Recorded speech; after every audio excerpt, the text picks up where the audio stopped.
At this very moment, the air was silent, beads of sweat had formed on everyone's forehead, and even the divine sons could not avoid it. This was an oppressive force stemming from the depths of the soul, a disparity in the levels of life. Nevertheless, the little boy had remained still from beginning to end, which relieved them. In the aftermath of surviving a disaster, everyone was looking around with eyes filled with fear. They were not thinking about how to compete for the high-level holy artifact, but how to leave this place. This place was indeed different from others. How had they run into such bad luck to encounter the will of the god of anxiety? Xiao O was still incessantly persuading Su Qi along with Luo Xinfu. After all, the choice was ultimately Su Qi's. "Enough, quiet down, you're too noisy," Su Qi said indolently.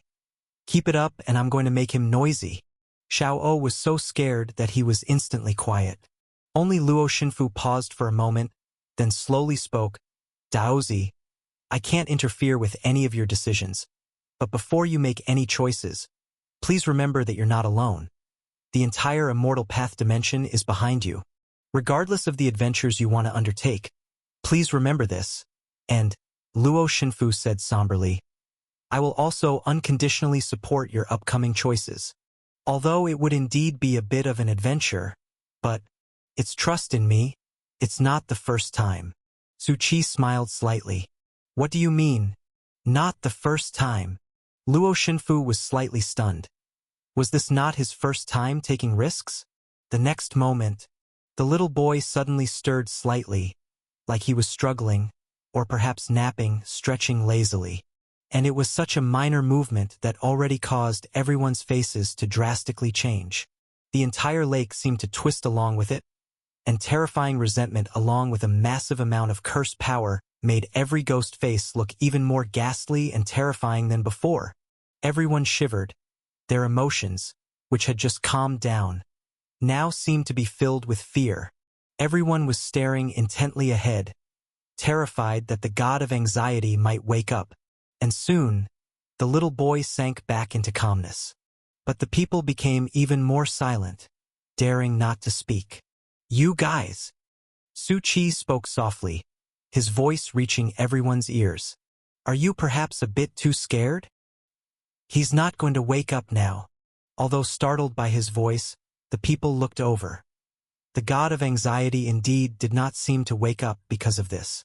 But the surrounding resentment and the tangible atmosphere enveloping the small cabin made the entire area around the cabin turn into a dark red expanse for 1,000 meters. "Is that a high-level holy artifact?" The people saw above the little boy's head. A fork and knife glowing with light were floating. "It looks like it. Just a wisp of consciousness taking a nap can cause such horror and impressive resentment."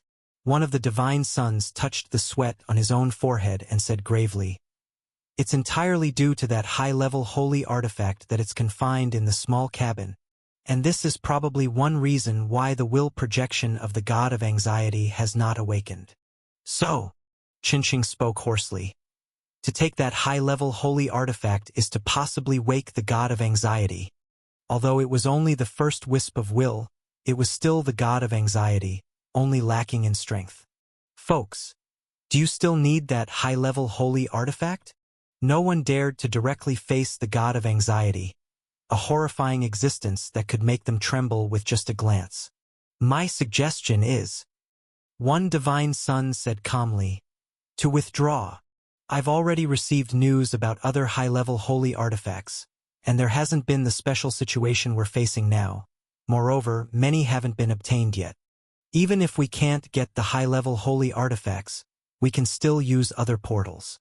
High-level holy artifacts themselves are keys, able to open channels like gate worlds, forming a path to the core area of the demon land where they are located.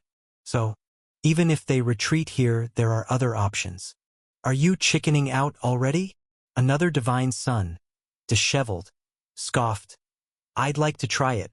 The other divine sons' faces darkened. Then they saw this divine son stride directly toward the small cabin. "Dongshan, that guy really fears nothing. He's crazy." Qinsheng calmly watched the scene. At this very moment, no other ghost faces moved to restrain him.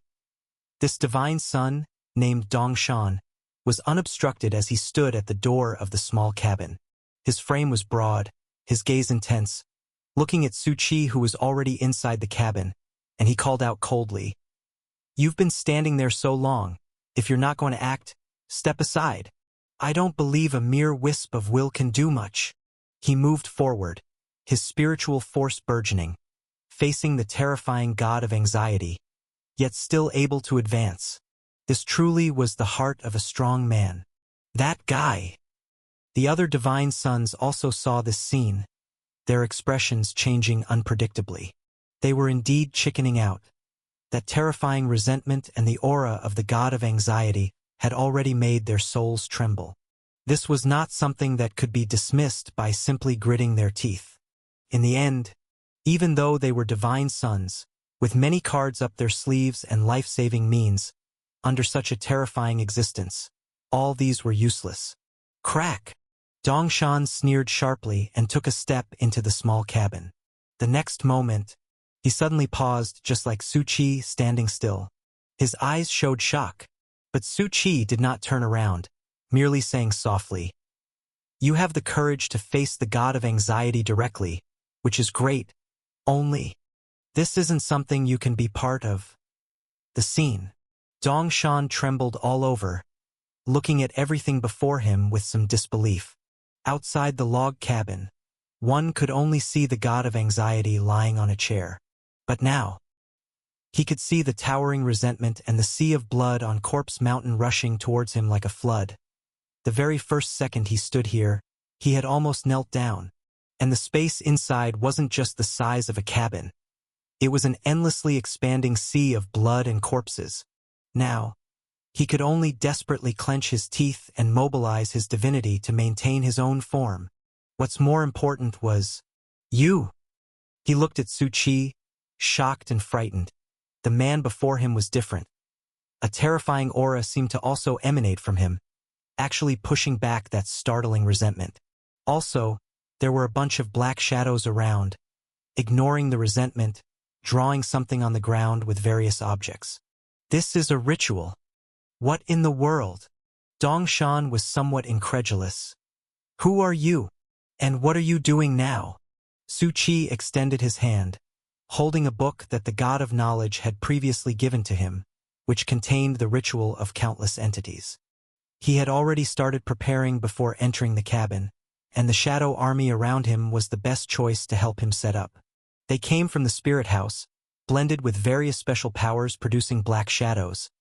And that black source, as Su Qi's spiritual power grew, it also grew constantly, currently growing faster than it was expanding. This question isn't fresh anymore, but I can still tell you, I am preparing to give him psychological treatment. Su Qi nodded slightly. The god of anxiety is just too twisted inside, needs healing. Dongshan fell into silence. What the hell? Healing? The god of anxiety. Madman. His eyes turned to Su Qi, feeling that the man before him was even more insane. "You won't leave." Su Qi looked at him. "Or is it that your target is the high-level holy artifact?" Dongshan spoke gravely. "My goal has never been an object, but to become stronger." Though he was still being suppressed, unable to move, his eyes did not shrink back. The spiritual force on his body grew frantically. His eyes burned with a fearless rage. "That's possible." Su Qi snapped his fingers. "The divine son doesn't look all foolish. And it seems, it's not just you alone." Not only the Dongshan before him, but other people also stepped into the log cabin, entering the twisted space of towering resentment. Qinsheng and Anan were notably among them, along with two other divine sons, two young masters. Jiangji, Qi, and others were not due to insufficient strength of character, but simply insufficient strength. The surrounding terrifying resentment had also already shown them radiating some spiritual force. "We have checked it out. The lake is inherently full of resentment, twisted, sealed, unable to leave." And Nan said gravely, "Brother Su, we only have this one way now." He looked at the god of anxiety. In his eyes, besides a hint of fear, there was a glint of courage to face death. A surge of spiritual force radiated from him. "Good fellow, everyone has spiritual force," Su Chi commented. "Just not me. This is the center of resentment." Those who entered also saw the scene before them, overwhelmed by resentment that pushed back their divinity. Their eyes filled with dread and fear. "You!" At this moment, Dongshan saw the surrounding black shadows seem to have completed their setup, dispersing one by one, his brow tightly furrowed. This really does seem like a healing ritual, though he couldn't understand the ritual from a distance, seeming ancient and carrying some incomprehensible obscurity. But his own divinity had probed it a bit and vaguely knew that it would have an extremely amazing healing power. Could it be that this guy really intends to perform psychological treatment? Dongshan paused suddenly because Su Chi looked at the time, murmured softly, "About time," and then stepped towards a small boy. The next moment, boom! The terrifying resentment came rushing in with endless despair. A situation so dire that even a tree would likely peel off its bark and gouge out its own roots in a despairing suicide. But the guy before them, strolling leisurely and lightly taking steps toward the little boy. This guy! Qinsheng's eyes widened with surprise. He had already learned a fact from his recent conversation with Anan, that Anan was a subordinate of the guy before him. Now, even more out of his expectations, who on earth was this guy, and what he was about to do? "Wait," a divine son hoarsely said. "Taking away that high-level holy artifact will definitely awaken the god of anxiety." Meanwhile, Qinsheng said in a grave tone, "But it will also open the passage, which is our chance to leave this place." Chance? Another divine son spoke coldly. "Taking that high-level holy artifact is like opening the gate's passage. The god of anxiety will awaken, and this place will twist and collapse. Everyone's in the same situation. Either die under the endless waking wrath of the god of anxiety or escape through the collapsing, twisted passage." His divinity burst forth. "Might as well use the power of that high-level holy artifact. Perhaps that's our only chance." At this moment, he suddenly wanted to compete too, but he wanted to approach the god of anxiety with the same ease as Su Chi. But after just a few steps, the violently rushing, terrifying resentment forced a drastic change in his expression. He let out a low roar and stirred his divinity, but it lasted for less than 5 seconds. The next moment, he spat out blood, his body sunk, and he knelt directly on the ground. Qinsheng's eyes changed again. The resentment was horrifying, and he also looked at Su Chi, who had already approached the little boy. That guy, even more powerful than the divine son. "How should I put it? You've all misunderstood," Su Chi said softly. "What you want to do and what I want to do are not the same. I am here to provide psychological treatment to the god of anxiety." The crowd's gaze sharpened because Su Chi had already reached out towards the high-level holy artifact. Everyone's breath hitched. At this moment, endless resentment burst forth furiously, enveloping Su Chi. Even though they hadn't approached the little boy, they had to urgently activate their divinity and spiritual energy, frantically resisting. Here it comes. They were also prepared. Once the high-level holy artifact was seized, the power within would burst forth wildly, and the passage would open. They had to seize their chance to escape.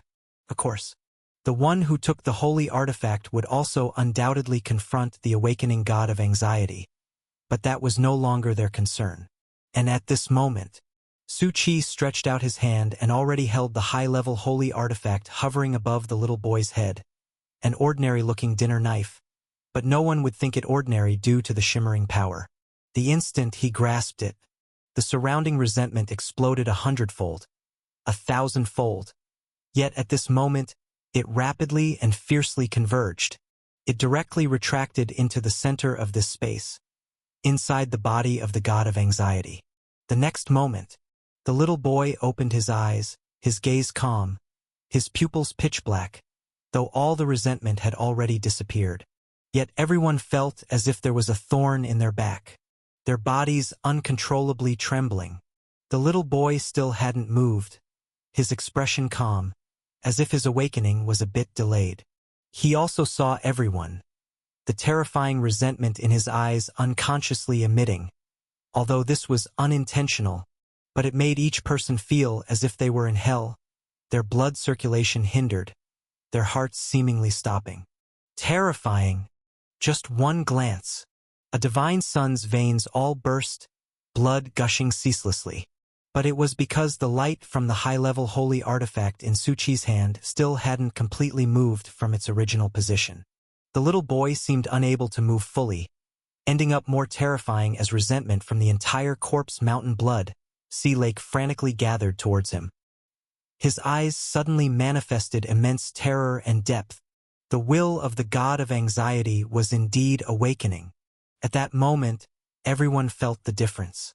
If before, the boy in front of them was just an empty shell, a collection of resentment, and now, profound hatred gradually filled him. A soul-level oppression from the utmost summit, unapproachable, already caused everyone present to have their spiritual energy tremble. God of anxiety, he appeared. Everyone's bodies went cold, and even the spiritual force that had just emerged within them was promptly snuffed out in this instant. Xiao was utterly motionless, now truly feigning death. Luo Shunfu's gaze was filled with fear and hatred. One side was the fear of this terrifying existence from the abyss, and the other knowing that the destruction of the immortal path dimension was related to these giants of the abyss. The hatred could not be suppressed. Meanwhile, this lake space was also collapsing, and everyone could see the light from the high-level holy artifact twisting into a spatial rift. The original cottage had turned into a temple. Everything inside the cottage was overtaken by all sorts of demonic and restless totems. More importantly, the chair that the boy was sitting on had now turned into a divine throne. Atop the divine throne were all sorts of hellish illustrations, torture displays, terrifying demonic patterns swirled among them, and the shape of the god of anxiety was seated upon it, making everyone present feel like mere ants. The exit passage was also torn open by the holy light of the high-level holy artifact. And the location was right beside the chair. That meant they had to enter right under the watchful eye of the god of anxiety. What was even more terrifying was that the god of anxiety was watching them, and the divinity on his body was trembling more crazily than before, signaling dreadful, deadly danger. Run! Nobody hesitated at this moment. Although many had shaky legs, the feeling of unease magnified boundlessly. But hesitating for even a second at this time was disrespecting their own lives. Everyone burst out all their spiritual energy and used every last trick. They immediately broke through the oppressive resentment here. They rapidly moved toward that spatial rift. This time they held nothing back, and the divine sons showed all their might as well, and the surrounding Taoist guardians were also pushing through the dense resentment, clearing a path to the exit. And when other adventurers saw this, they too rejoiced. They had been immobilized just before because a large amount of resentment was moving at the forefront and they simply could not enter. Now, with the divine sons and the strongest fighters desperately making a way, this was also their path to survival, and everyone began to exert their full strength, rushing forward. The distance to that passage was only about 100 meters, and the divine sons were even closer. For everyone present, it only required a moment to rush into the passage and escape from this dreadful place. But it was at that moment. The god of anxiety emitted a calm sound. Immediately after, everyone shuddered, and all the spiritual energy that they had just released was suddenly restrained, and everyone was frozen in place, including the divine sons. Qinqing's eyes widened. Everyone's body was pressed down by countless ghost faces. Completely unable to move, as if revived, the corpse mountain and blood sea beneath the lake generated more restless forces, producing more ghostly shadows, densely packed, like an army being produced, each one kneeling on the lake, facing toward the direction of the temple, bowing before the divine throne of the god of anxiety. The entire vast lake had already formed an army of ghostly shadows of restless power, and numerous resentments soared into the sky, forming a terrifying dark color in the sky dome and a massive projection. That projection, as if supporting the heavens, contained countless twisted figures. Just one glance seemed like it would cause a mental breakdown. Extremely painful. Only one thought crossed everyone's mind. Damn! That is the true form projection of the god of anxiety. Luo Shinfu's hoarse voice entered Su Qi's mind. At this moment he was not afraid, though still wary, but more filled with endless hatred. Yes, I know. Su Qi also naturally saw this scene. It wasn't his first encounter, as he had personally suppressed it when in the anxious land. Daozi! He fell silent for a while, and now it had come to this moment, he was no longer speaking words of blame. Instead, a powerful presence began to surge around him. I, as the guardian of the immortal path steel, am also a protector of the Daozi. Now is the time to fulfill my mission. Remember, Daozi, there is only one chance to escape. Luo Shinfu spoke seriously, solemnly, with a resolute determination to die. There was no need for words. Su Qi already knew what Luo Shinfu wanted to do. He wanted to use some last-ditch effort to allow him to escape, also to send the immortal path steel out from here. After all, the steel was bound to him. Luo, listen to me say thank you. Ah no, listen to me say don't rush. Luo Shinfu was startled. Su Qi softly said, I've told you before, I and the god of anxiety are old acquaintances. He is my significant other, my dear friend. Daozi! Luo Shinfu was both anxious and angry. What timing was this? Still joking. Usually conversing a few words could indeed regulate the atmosphere and alleviate feelings. But was this the time for nonsense? And at this moment, the god of anxiety's recent silence had already disappeared.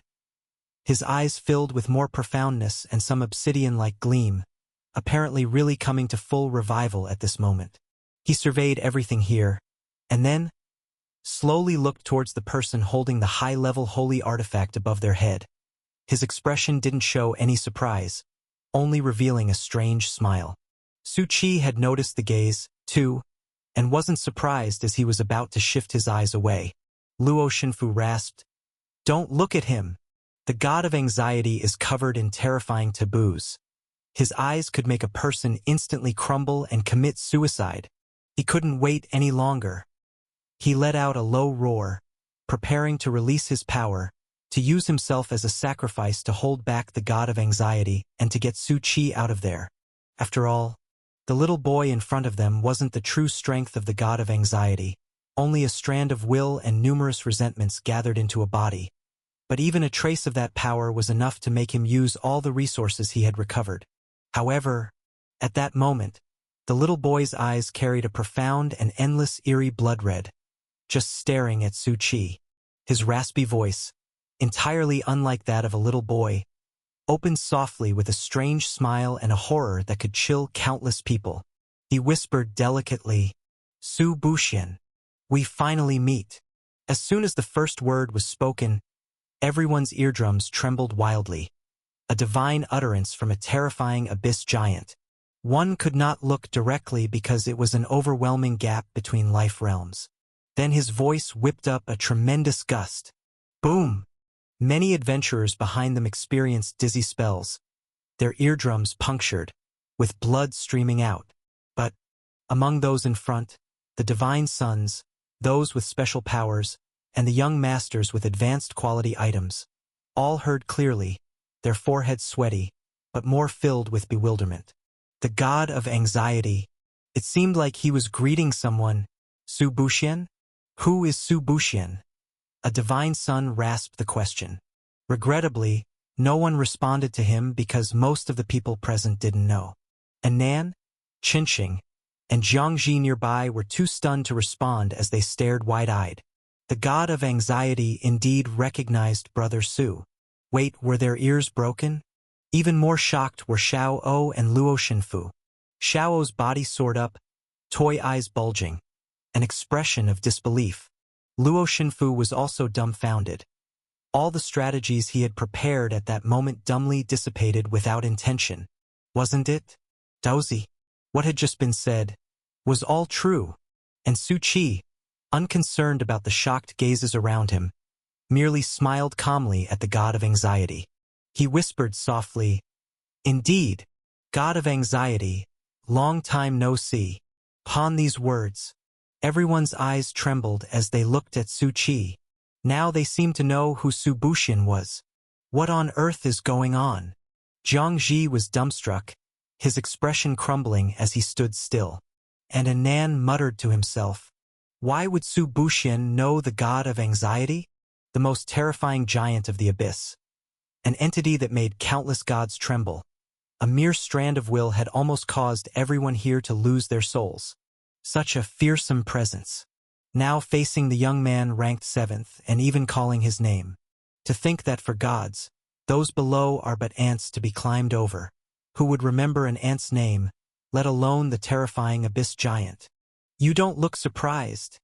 The god of anxiety softly began. Su Qi smiled lightly. Seeing me here, didn't you also show no surprise when you first laid eyes on me? All of this, Su Qi hadn't anticipated.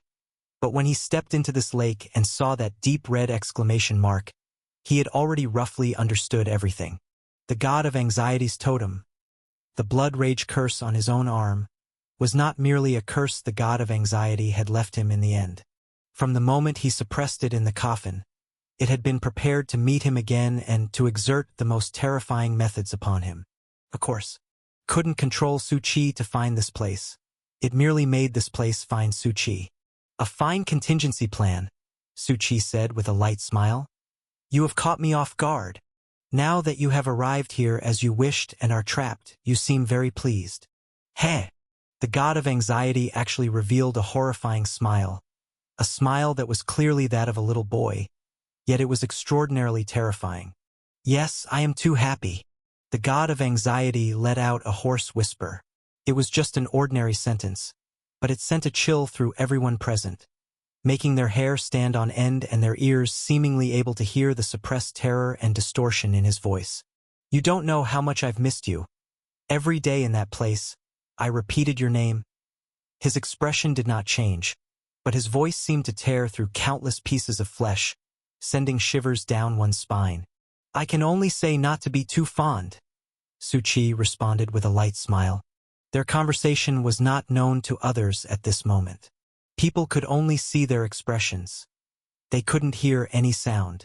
Trying to listen, they would feel the distortion, the terror. It was astonishing resentment that isolated it. But Xiao O and Luo Xinfu were able to hear it clearly, and they trembled all over because they could also feel the overwhelming resentment rushing towards them. However, it seemed that due to the high-level holy artifact, Su Qi was able to block it and was not affected at all. Instead, they were the ones under his protection. But that's not important. Their conversation is what matters. Xiao O and Luo Xinfu were beyond shocked. What in the world was this situation? Xiao O even felt it was somewhat ambiguous. Luo Xinfu, however, wouldn't think so. He could feel every inch of terrifying hatred and murderous intent between the lines.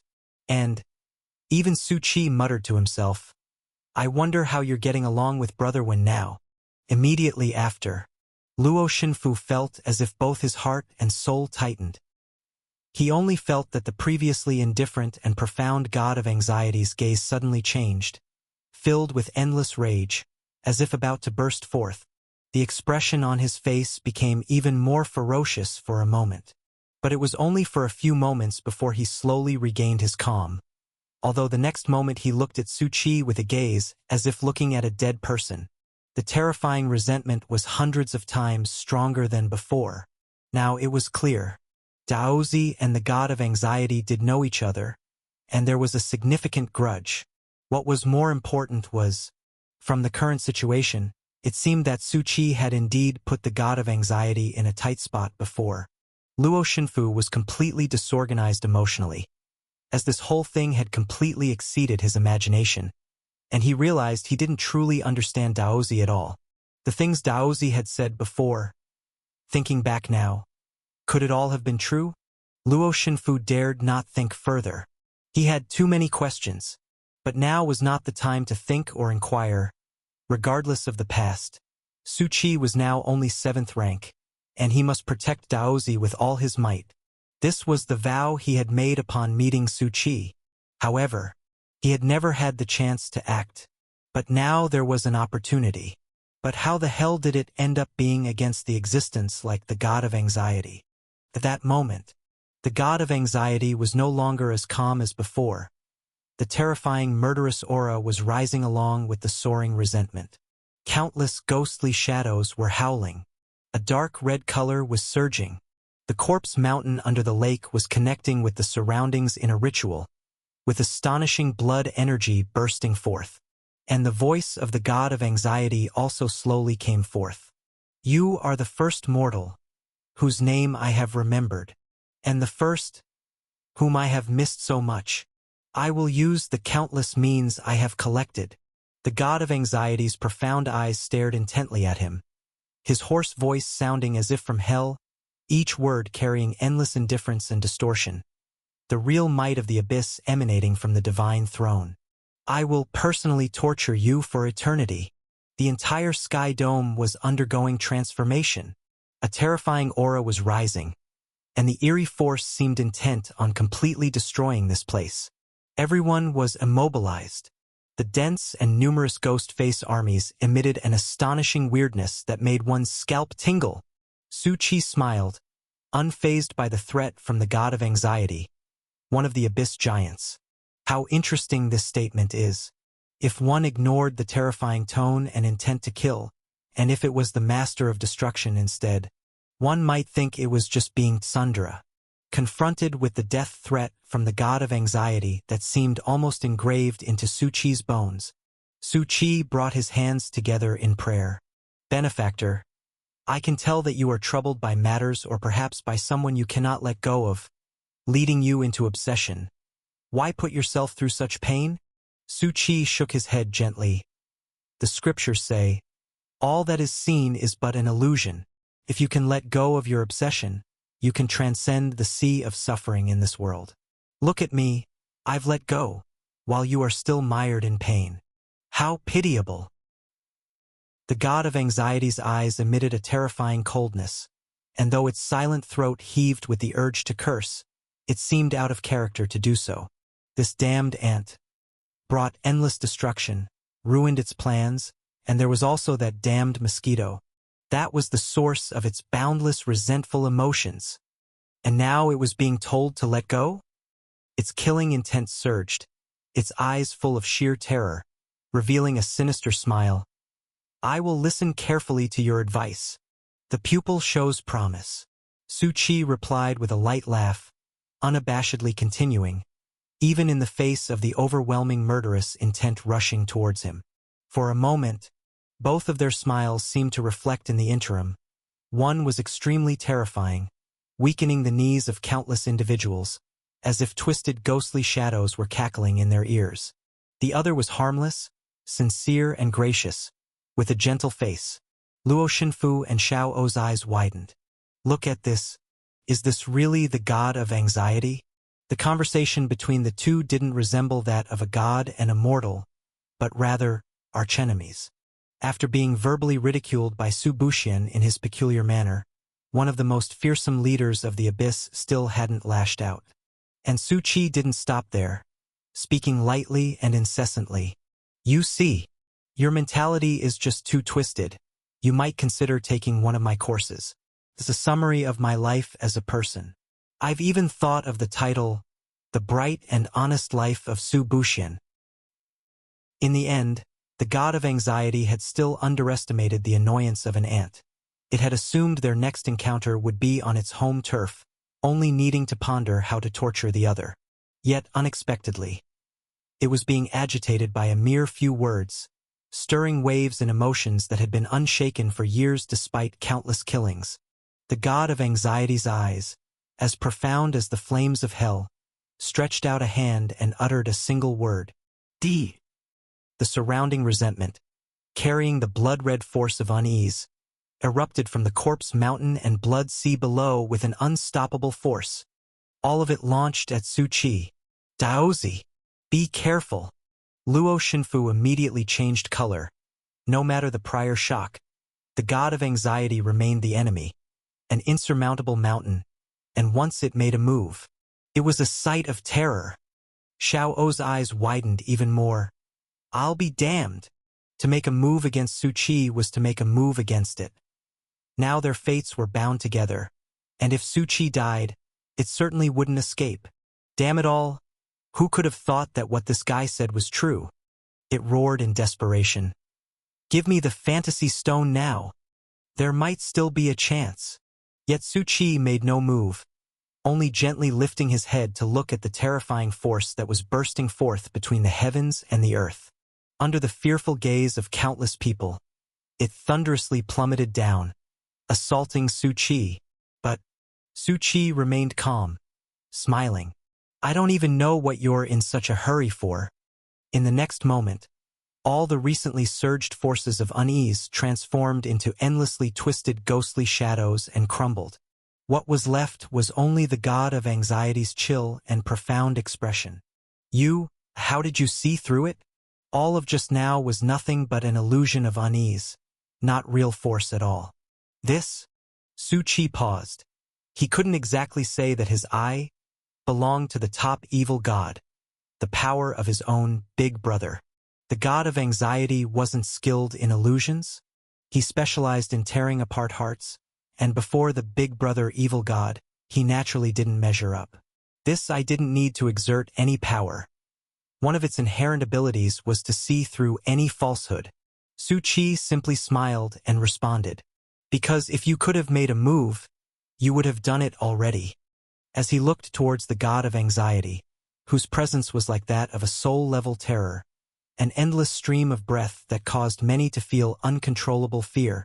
In reality, the god of anxiety was just a facade of strength concealing inner weakness. Not to mention, Su Qi was holding a high-level holy artifact knife and flicked it stylishly. The high-level holy artifact is still here, and its power seems sufficient to suppress you for now. Su Qi's words caused a slight chill to appear on the god of anxiety's face. This ant-like creature had only managed to fight it when it was recovering its power due to the sanctuary power of the master of the present world. And now, it was relying on a high-level holy artifact. Its expression suddenly revealed a peculiar smile. It seems that you, as a mortal, want to rely on power that doesn't belong to you. But this time it's different. This is the abyss, the home field of recovery, and the items in your hand will not belong to you. For example, heavenly destiny people? Venerable? Su Qi spoke softly. Or are you talking about divine sons, children of the divine race? This place is truly different from what it once was, the anxious land selected by the Eye of Destiny. Thus, the limited participants in the God's Palace trial were chosen randomly. And this is utterly different from the present situation. Now, the land of extreme evil serves as the core convergence point of the entire vast present world, with countless eyes fixated here, where all order and chaos will see their outcomes. Ha ha! The god of anxiety merely laughed, maintaining a cryptic smile as deep as black ink. This time, it's not your turn to play the lead role. You are just a meal on my plate. This time, all the strength of the abyss was in motion, and all the core wasn't the heavenly destiny people, the venerables, the divine sons, or the sons of the divine race, but statues located in every survivor town. They were not merely statues, but the critical point in Lord Evil God's strategy to confront the God's Palace with it as the core. Although he didn't understand why Lord Evil God would do this, and why Lord Evil God wasn't showing up much anymore, it didn't matter. He could now temporarily disregard the plans of the abyss, only wanting this damn insect, responsible for thwarting his many plans, to endure his boundless wrath and resentment. Su Qi didn't argue, just smiled. He constantly concentrated his spiritual power, observing everything above the head of the god of anxiety. Honestly, emotionally despising the enemy while tactically valuing them, in facing the god of anxiety, Su Qi would never dare to be lax. He had been gathering all the information since the moment his opponent opened his eyes. Facing such a colossal being, he would always give his all. At this moment, Su Qi also saw some fragmented information coming from above the head of the god of anxiety. Statues, evil god, holy artifact. Looking at the high-level holy artifact before him, he quirkily raised an eyebrow. Could it be possible that this person could also be me? This high-level holy artifact, appearing like a dinner knife, wasn't it the one used by Mary when she brought him meals previously? Although he didn't eat but only stirred it twice as a pretense, unexpectedly it had been turned into a high-level holy artifact with mystical strength infused. But this was also normal, recalling that the matches he used for lighting fire had also been made into a holy artifact. Moreover, centered around himself, Su Qi didn't fully understand the remaining information, but his vision was clear. The core wasn't him. It was this eye. This was the core of the evil god. Its goal seemed to not only be the recovery of the abyss's strength, breaking free from the ceiling, recovering everything, but also to retrieve the eye. And perhaps even the god's palace didn't know why the evil god acted this way, but they could only react passively, so they used statues as the carriers of the holy artifact's strength. Thinking this way, everything seemed logical and consistent. Moreover, this eye was even more crucial than imagined, so thanks for the gift, Lord Evil God. I shall cherish it even more henceforth. The god of anxiety, seeing Su Qi's smile, didn't know if it was an illusion, but his smile seemed even more discomforting. A hoarse voice slowly resounded, terrifying resentment and murderous intent thunderously rolling. Ha ha! You seem very relaxed now. Is it because of the illusion just now? Or because you hold the holy artifact thinking I can't strike? But, do you really think I can't kill you? The moment its words ended, a disquieting power thunderously plummeted from the divine throne. This time it was its power, yet not entirely, for its power was not directed at Su Qi, nor anyone present, but it was driving the enormous formation connected by Corpse Mountain and Blood Sea. In the next moment, everyone's bodies trembled, their footsteps unsteady, because the entire surface of the lake was violently fluctuating. The terrifying formation below seemed to have drawn out amazing power, arriving through a twisted passage from afar, constantly merging into the sea of corpses below. Su Qi watched this scene. Mr. Luo, what do you think? Luo Shenfu? Am I qualified to evaluate this? Your earlier conversation, did I even have a right to intervene? Daozi now seemed utterly unfathomable in his eyes. However, he slowly began, this superformation. It is the abyss's creation across the entire land of extreme evil, spanning various space fragments, absorbing flesh and blood.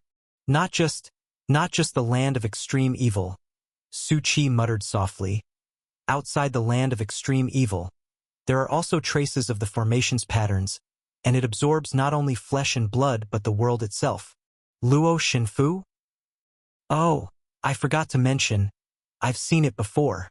In the world of the last house where he encountered Old Huang, what he had seen was exactly such a formation, capable of easily destroying a world, devouring both the world and its life. The abyss's layout was more grand and astonishing than imagined. Suddenly, Su Qi paused. Mr. Luo, why aren't you speaking? Luo Shenfu? What do you think? You know all this.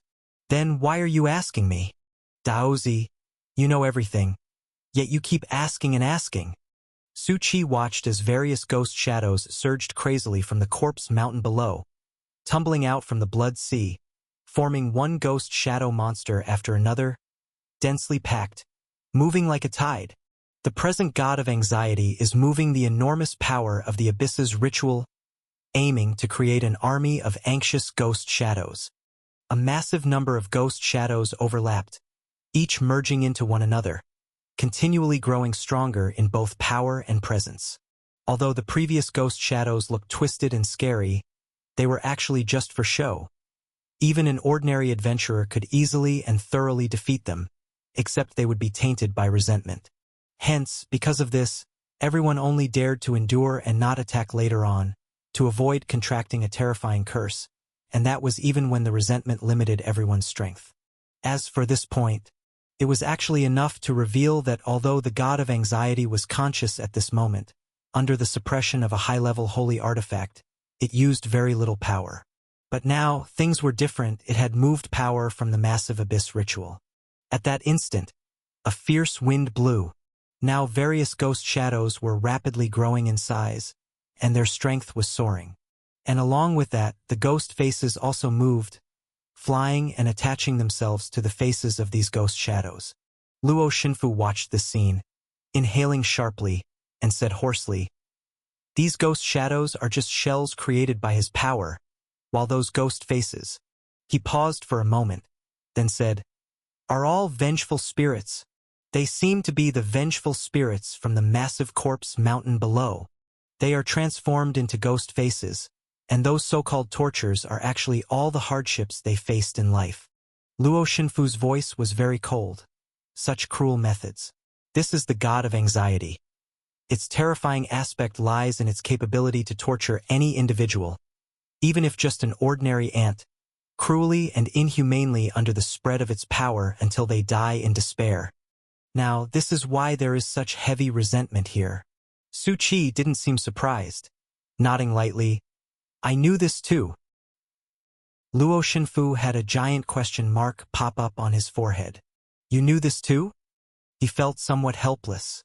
Where did his own Daozi come across such powerful information, knowing everything? But he could also clearly see Su Qi was actually very young at soul, definitely not an old monster. If they could manage to leave alive this time, he must have a good talk with his own Daozi. He had thought he had encountered a naive young person from the native world. He, full of fervor, wanted to properly cultivate the future heir of the immortal path. Hope. But who would have thought? He couldn't get involved in anything about cultivation. And this was not some naive young person. Clearly someone whose expertise in various domains, connections, enemies, and past were all inscrutable like a cunning old fox. Now, Luo Xinfu deeply doubted the very purpose of his existence. Other than being forced to set up jokes, he should have other roles too. Actually, it wasn't just the god of anxiety that was suppressed. Su Qi, holding the high-level holy artifact, was equally suppressed by endless resentment. It was a state of balance. Otherwise, Su Qi would have taken action much earlier. But now, the god of anxiety took the initiative and borrowed a surge of strength from the abyss ceremony. At this moment, endless ghostly shells were growing, their presence intensifying, with numerous ghost faces worn on their heads, adding twisted, vengeful spirits. The two merged, and thus the anxiety army was born. The people present felt their scalps tingle as they watched this scene, and the divine sons wanted to move. However, they did not possess the high-level holy artifact in Su Qi's hands, making it extremely difficult to even take a step under the suppressive resentment. Qinsheng gritted his teeth and looked forward. The only ones who could act now were those holding high-level holy artifacts, because only the strength from the high-level holy artifact could resist it, achieving balance. Thus, their hopes all rested on Su Qi. Although they didn't know why the god of anxiety, a terrifying existence in legend, seemed to have a long-standing grudge with Su Buxian. But now, they couldn't manage so much anymore. It was most crucial to work together to survive now. Qinsheng roared lowly, "Gentlemen, if you want to live, to escape from here, you must help Su Buxian." Although we don't know the details now, it's clear, as you can also see, that under the enhancement of the high-level holy artifact, Su Buxian and that being have reached a certain balance. Qinsheng even dared not directly mention the 4 words, God of Anxiety. Although Su Buxian and his opponent were passionately engaged, their fear never dissipated. And we must break this balance, even if our strength is small, even just for a few moments. That's enough. What they had to do was simple. Burst forth simultaneously, break through any small gap in this boundless resentment, and despite being immediately closed up, it would give everyone a chance to rush towards that exit. The other powerhouses, divine sons, and several Taoist guardians' eyes darkened. They had to admit what Qinsheng said was right. In this situation, this was the only way out, and their remaining divinity was not much. After all, divinity, like mana, needed time to recover once depleted, with no other means. At this moment, it wasn't enough to support them in breaking through these constraints. So, We understand. Then let's act together. Help him break this balance. Let's take action. Without any hesitation, though they greatly feared the god of anxiety, their cooperation at this moment was extremely rapid. Anan clapped his hands together, and a spiraling crystal appeared between his palms, his divinity surging wildly. This was something Senior Black Cat gave to him before leaving, and repeatedly instructed him to use it only as a last resort, at the most critical moment. And now, the opponent was the legendary, terrifying god of anxiety. A vast existence so deadly merely hearing its name made fighting back impossible. Everyone's lives were hanging by a thread. It had to be the most critical moment now. He roared low, "Brother Su, hold on!" At the next moment, everyone's strength burst forth, at this moment converging into a force, forcefully carving a path through the resentment toward Su Qi. "Brother Su, I'm here to help you." At this time, Su Qi raised an eyebrow. Good opportunity. Luo Xinfu and Xiao O's eyes both trembled. They too had noticed the delicate balance at this moment. Although the god of anxiety seemed to have other methods, causing fluctuations in the power of the formation below, creating numerous anxiety monsters, but they also found a path to survival. Daozi, Su Buxian, Luo Xinfu and Xiao O spoke out simultaneously. "Pick up their strength. We'll assist. Burst forth with all we've got. We can definitely escape." Their eyes were like torches, Xiao O even biting fiercely at his teeth, forcefully pulling out his bravery from the boundless resentment. After all, they all could see that this was the last chance. Everyone focused intently on Su Qi, the force aiding the surge all flooding toward them. What followed depended on Su Qi's action, whether he could seize this opportunity. But the god of anxiety also noticed this, its eyes immeasurably deep and sinister. It didn't actually want to let Su Qi leave like this, but it also had to admit, now, the strength of this strand of will wasn't enough. The damned high-level holy artifact perfectly balanced and limited the god's own strength. These insignificant beings, daring to defy the will of the god. Its cursed power still emitted boundless chills as if coming from hell, making everyone shiver. But they gritted their teeth. Surviving now was most important. Everyone's hope rested on Su Buxian, who wielded the high-level holy artifact. But Su Qi paused. "Although what you're doing shows me unity is strength, that all under heaven are brothers, and united we stand and other wonderful virtues. But running away has never been my style." Su Qi shifted his body, under everyone's shocked eyes, under all staring eyes, directly dodged all the incoming strength. "I suggest, let's burst it." Qinxing's eyes widened. "What are you doing, man?" One of the divine sons yelled angrily. Qi was even more confused. "What are you doing, man?" They had used a large amount of their strength here. They thought there was hope. But who could have expected? Su Buxian dodged it directly. Jiang Ji was silent, actually revealing a pale and tragic smile, murmuring to himself, It's really turned out this way. I'm not even surprised anymore." After all, it wasn't his first time. He was used to it my ass. Xiao even jumped up, grabbing Su Qi's collar and roaring, "Su Buxian, you jerk! Have you gone mad? Do you want to take us all down with you? Don't panic, don't panic." Su Qi flicked his finger and bounced Xiao back. "Haven't we made a bet? Today we're going to destroy this place utterly and completely, including it." Su Qi's gaze fell on the god of anxiety, whose eyes also flickered with a surprising glow like a dark sea. Upon hearing these words, it let out a sinister and eerie smile. "Me? Really? How interesting things have become." Su Qi's smile remained unchanged. At this moment, the god of anxiety felt as though the person before it wasn't just an insignificant mortal separated by an insurmountable gap, but rather an opponent sitting opposite at chessboard mountain ready to play. Between the two of them, at this very moment, there was a clash of black and white, the glow and burst of anger generated by a high-level holy artifact impacting. Xiao stiffened. a sense of guilt and shame suddenly welling up. Was it all because of my bet? And this bastard, is the bet that important?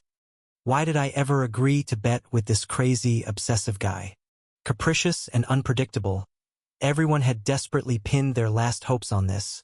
And as a result, because of a bet, we are done for. Minna, Private Marseilles. Xiao had already become dazed and lost, their mind a tangled mess. I do want to see how you're going to deal with this.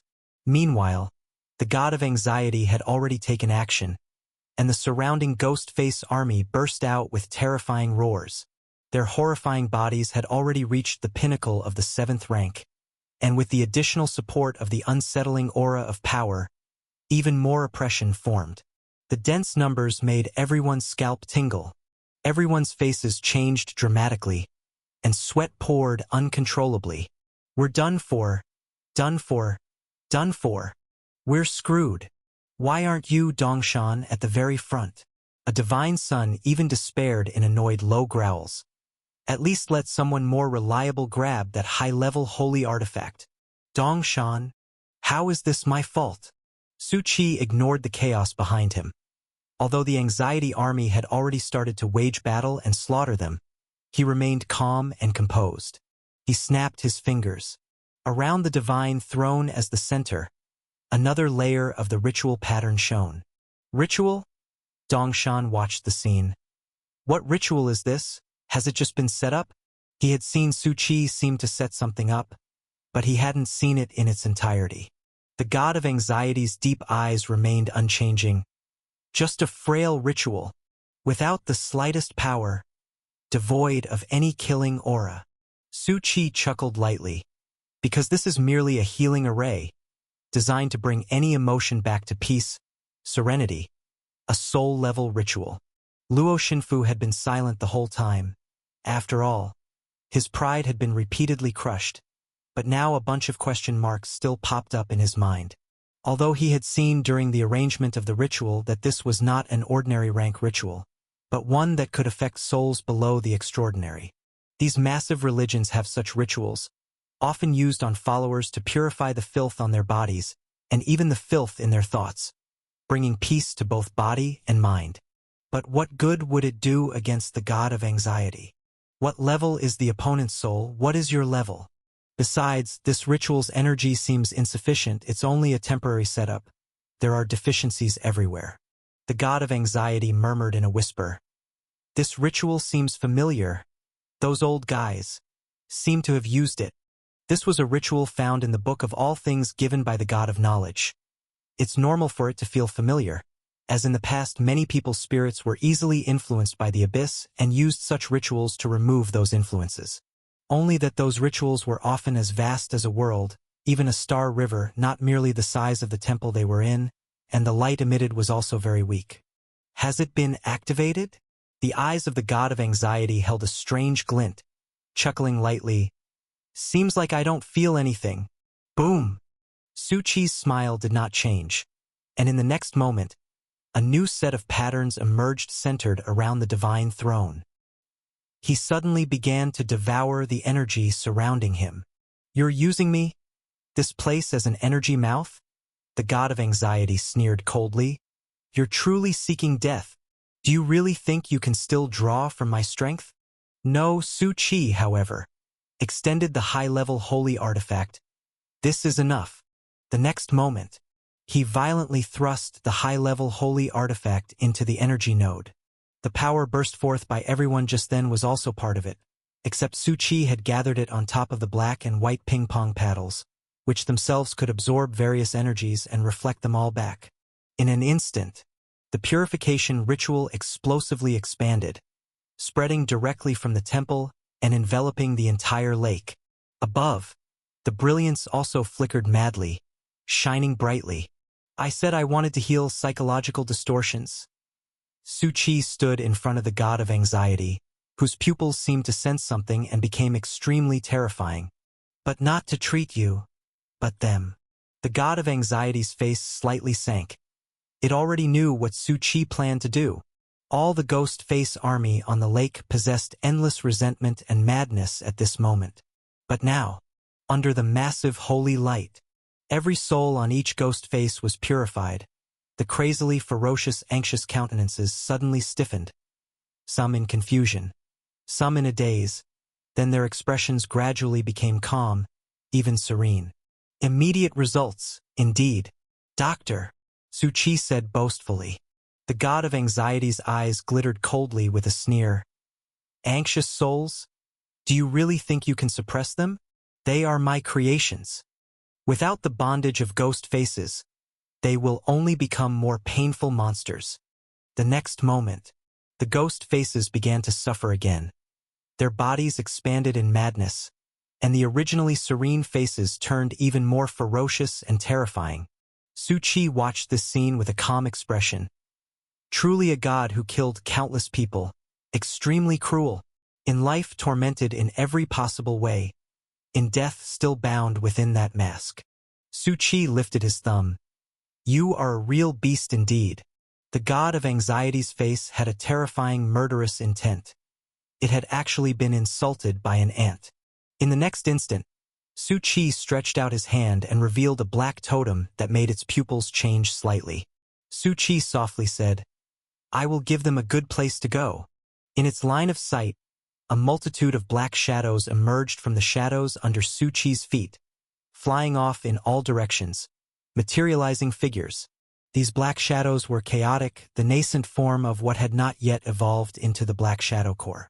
Now, they were the very destination for these ghost faces. When he had been in the anxious land before, he had already tried to create a team of the ghost face army. But the number was too few.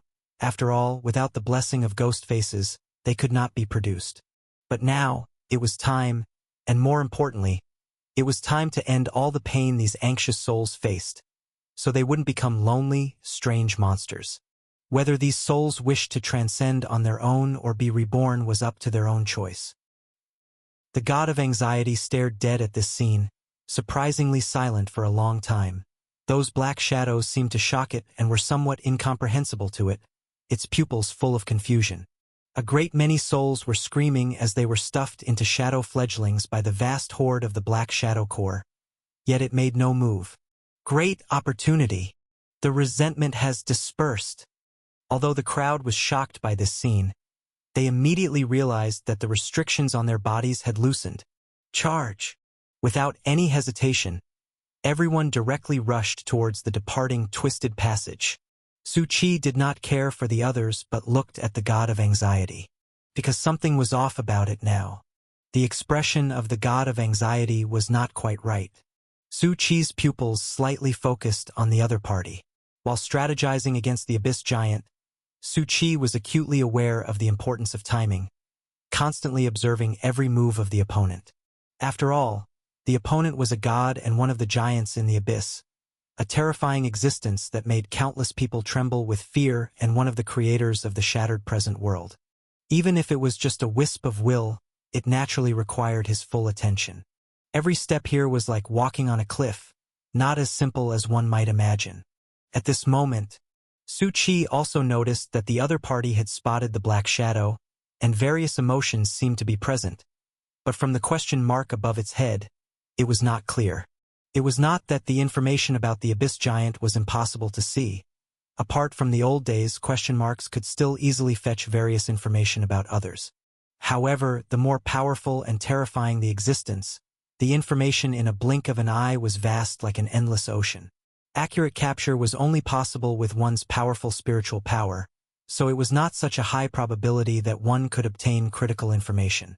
The question mark above the head of the god of anxiety, under his focused spiritual power, refreshed 5 times every second, but it was all fragments of information without value.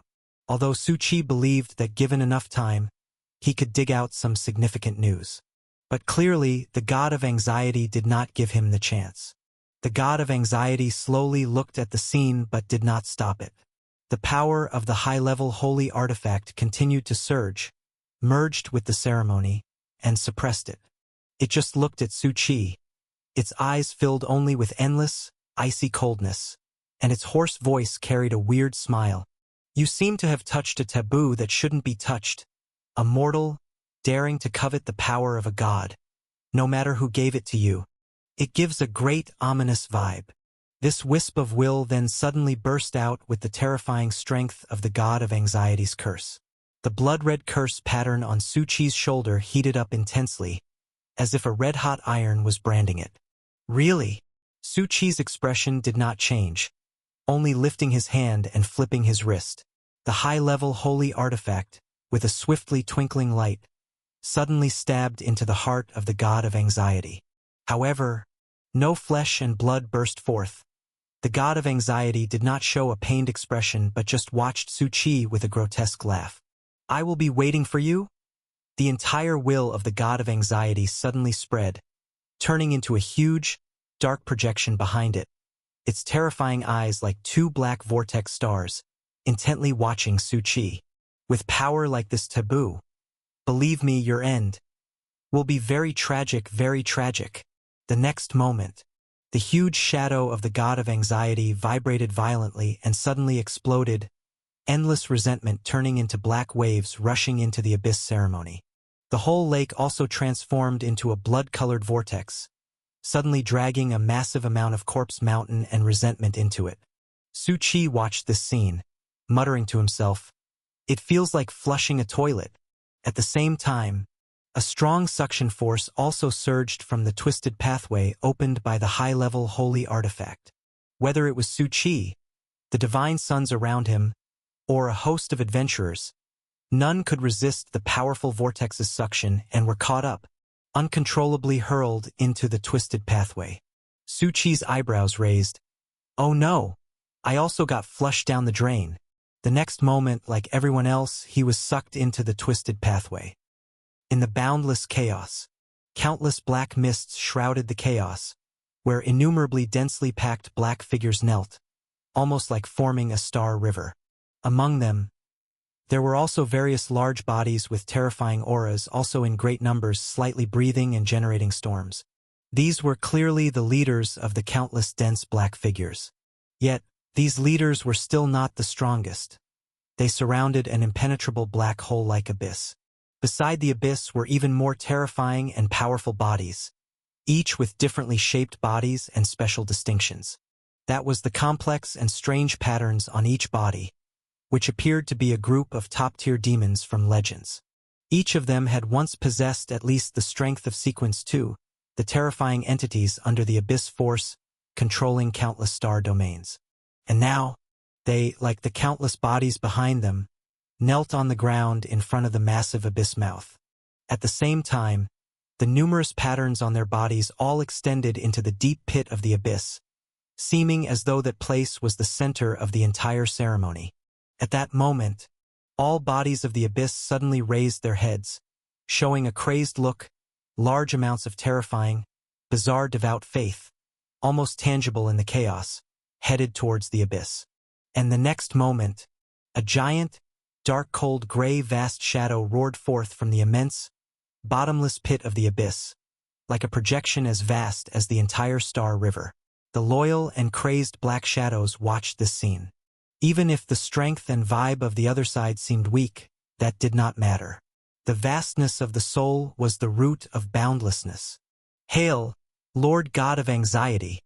Hundreds of demonic figures floated in the air, each of them akin to bishops and priests. Their bodies' terrifying aura and their evil souls marked their extraordinariness, and each of them possessed the strength of at least a demigod, if not a god. This is the horrific foundation of the abyss.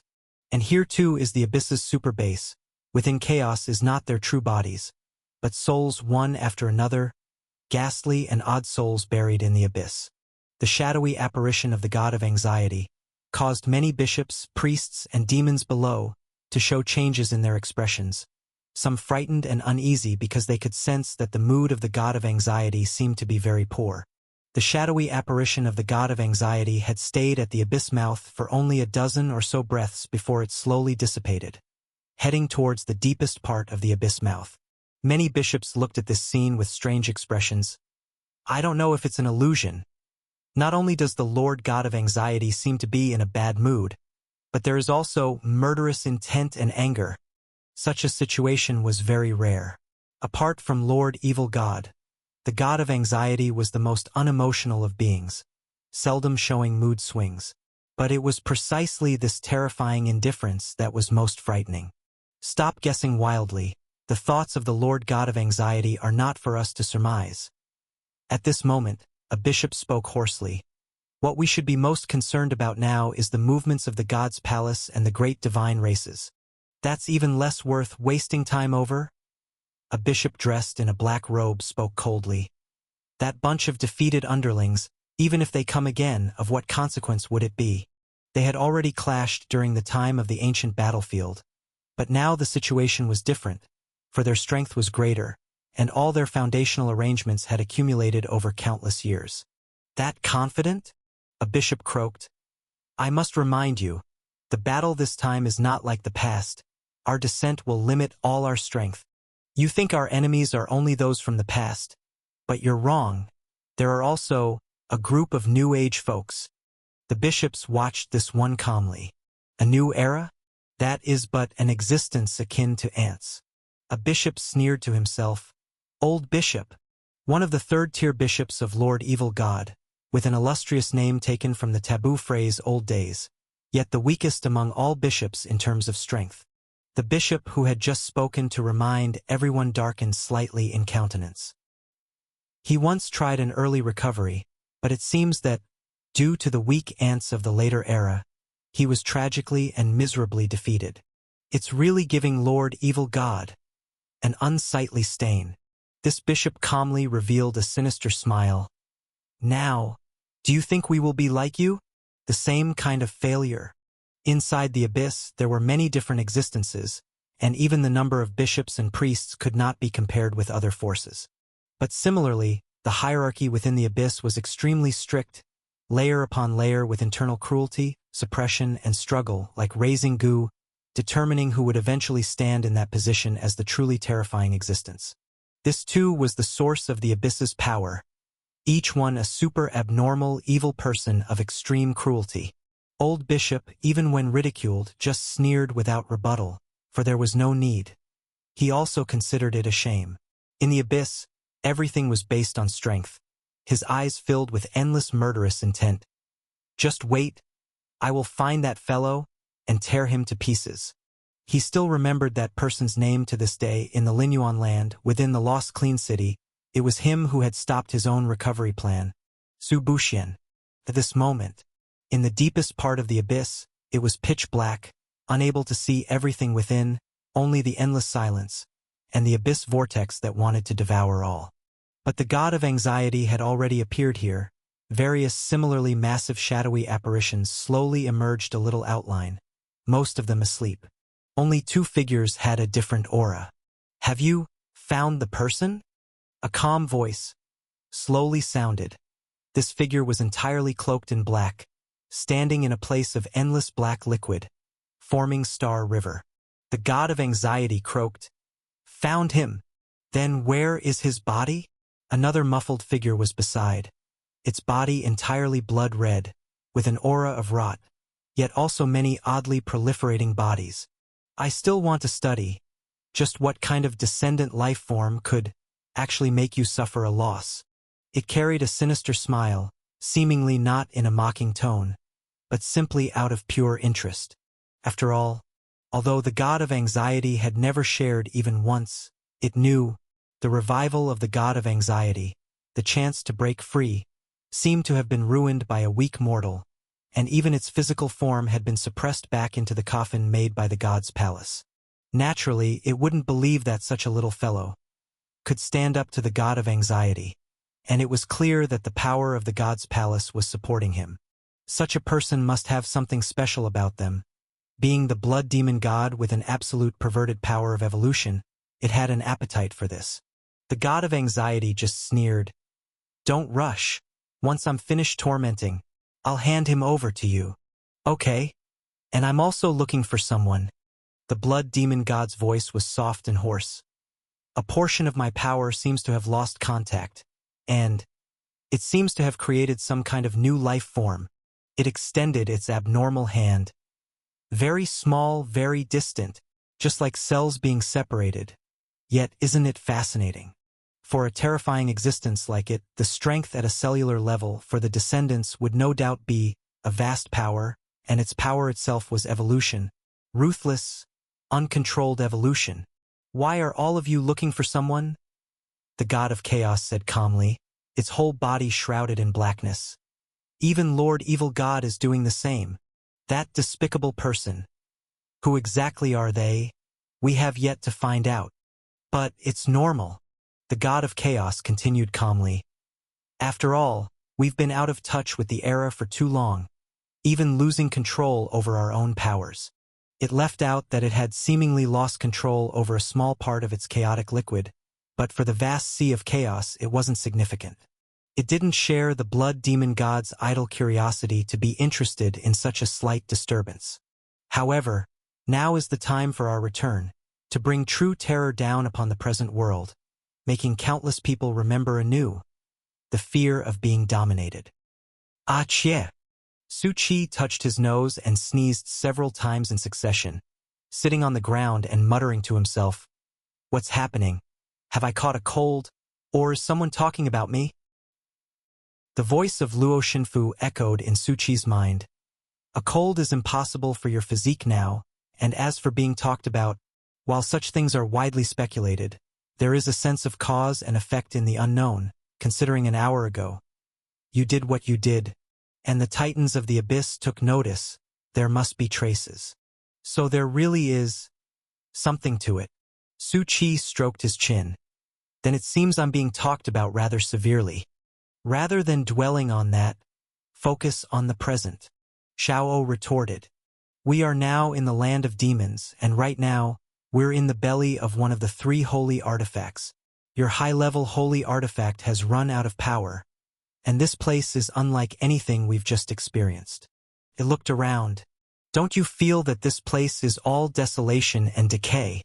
The place where Su Chi had been flung out to was the true heart of the demon land, also the final land where everyone would be directed after all the great holy artifacts opened the twisted passageways. But, as Xiao mentioned, here it was a complete silence. Neither in the sky dome nor on the ground could one hear a sound, nor was there a breath of wind. The only thing present, Su Chi looked ahead, was a building with a massive outline that looked like a Western edifice. That's also why he had walked toward this direction for half an hour, and now, at last, he had arrived. And what made his eyelids twitch was the sight of the town gates, which looked extremely eerie and were firmly closed, surrounded on the ground outside, entirely planted with coriander.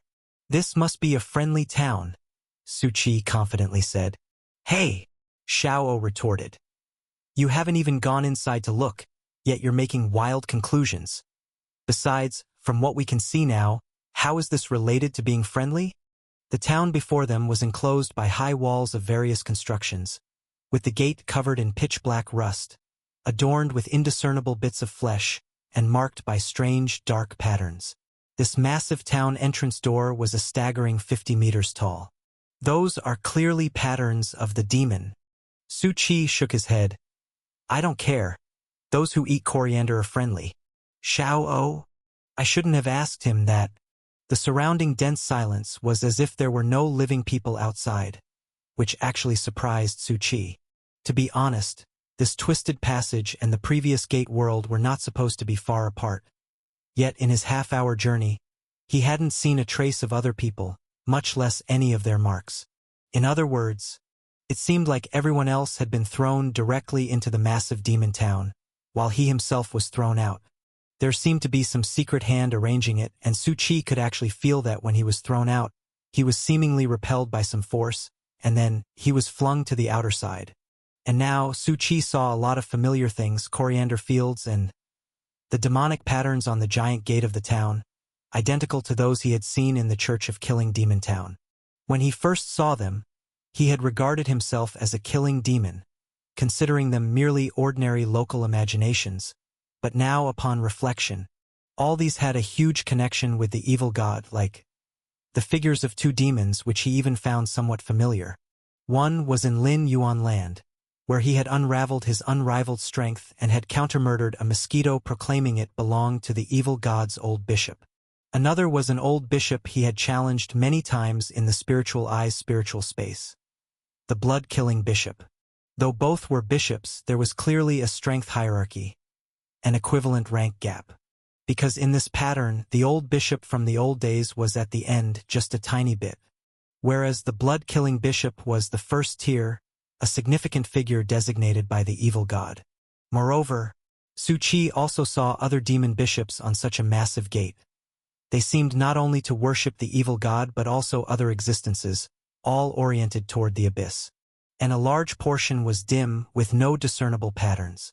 Boom! The giant gate of the town blasted open with a thunderous noise, beginning to rise slowly. Su Qi directed his gaze over, unsure if it was an illusion. But the dead silence here seemed to have dissipated somewhat, and the vanished wind was also gently blowing across. Appearing were a group of people holding scythes, some dressed simply with decent strength, indistinguishable from the natives of Survivor Town, and others were foreign adventurers. Also, there was a tall figure holding a weapon, hoarsely herding them to harvest that bunch of coriander fields. At that moment, Su Qi standing outside became rather conspicuous. "You!" The tall figure's eyes shot out a cold light. "Where did you come from? Why are you outside the town?" "I come from Eastern Earth Great Tang," Su Qi unconsciously replied. But suddenly his gaze hardened because he saw an abyss pattern on this tall figure's body. This person was an abyss follower. Yet, the crowd had absolutely no resistance, only being herded to start walking towards the town's outskirts. Some adventurers looked at Su Qi, their eyes seriously shaking their heads gently as if signaling Su Qi not to act rashly.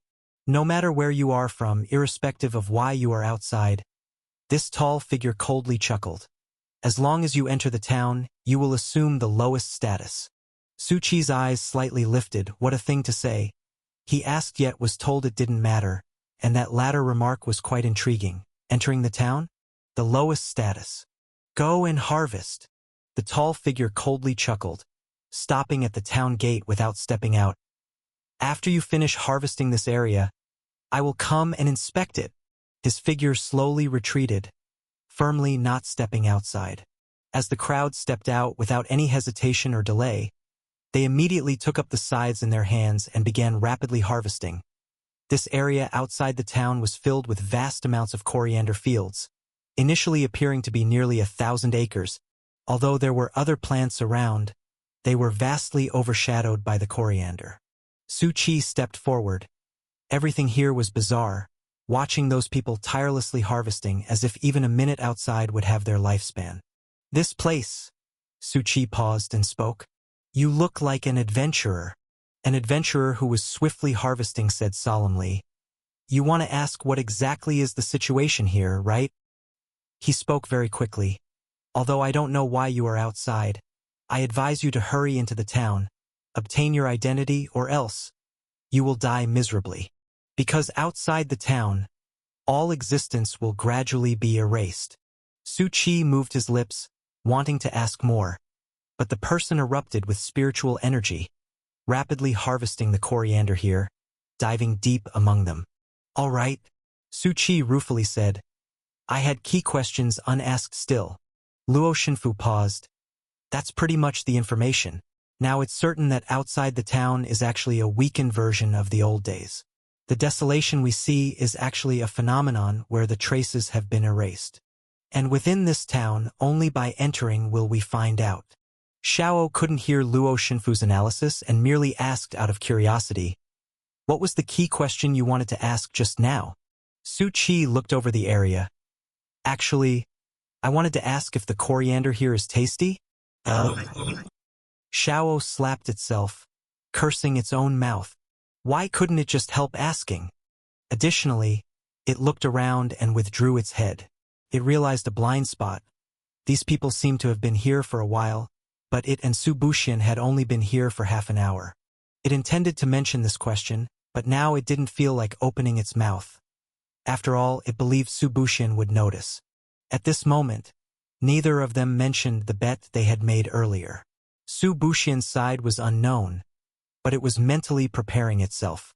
Who could have imagined that Su Buxian really destroyed the place where the god of anxiety resided? He had fulfilled the bet. Oh, mother, it was time to sell itself. Right at this moment, Su Qi was also stepping toward the town. As soon as he entered, the feeling of desolation instantly disappeared. This also validated the previous guess. And after entering, there was a dark passage, hardly able to see anything, with only a sliver of light visible if one moved forward. What sort of infrastructure is this? Not even streetlights are on. He walked forward, and just as he stepped out of the passage's entrance, a figure leaned in the shadows, stretched out a hand, and suddenly placed it on Su Qi's shoulder. "Shu, you!" The person was just about to speak when they suddenly trembled and flipped over. In the next instant, they were facing down with their shoulder pinned, their face full of shock. Not! What the heck? Such a quick reaction. And despite their own strength, they were utterly powerless to retaliate. "Give you 1 second. Explain why you're here." "Wait." The person was a bit stunned. 1 second's a bit too short, isn't it? "That's true. Make it 2 seconds then." Su Qi lightly lifted his hand, the chill of a deadly threat already at the other's throat. 1, 2. Suddenly the person felt dizzy. The tone of Su Qi was unmistakably serious, and they were too abrupt at the beginning. With 2 seconds almost passing, they quickly cried out, "Wait! I am one of the heavenly destiny people. We are companions." Su Qi paused slightly. Heavenly destiny people? After coming out from the singularity world, the heavenly destiny people and the venerables had suddenly disappeared without a trace, with no one knowing where they went. Now, to appear here all of a sudden and… Su Qi took a few glances at this person. The traces on their body were very similar to those of the natives. It seemed they too had been here for a long time. "I am here because of the guidance of the world tree leaf. Your presence has the aura of heavenly destiny people on it, so I wanted to talk to you here." He seemed somewhat helpless. Who could anticipate being countered upon a reversal? To tell the truth, he was still quite shocked. After all, he knew his own strength well, and to be subdued without resistance in an instant was completely beyond his expectations.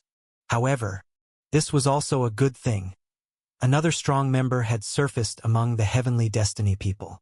Su Qi paused for a moment. Although he did not currently have a world tree leaf on him, there was a withered world tree seed from the past, and this seemed to be the so-called aura of heavenly destiny people, naturally attracting the world tree leaf.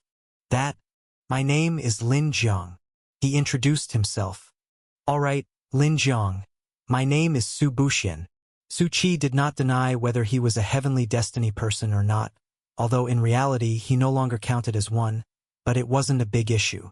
When abroad, one's identity is what they make of it.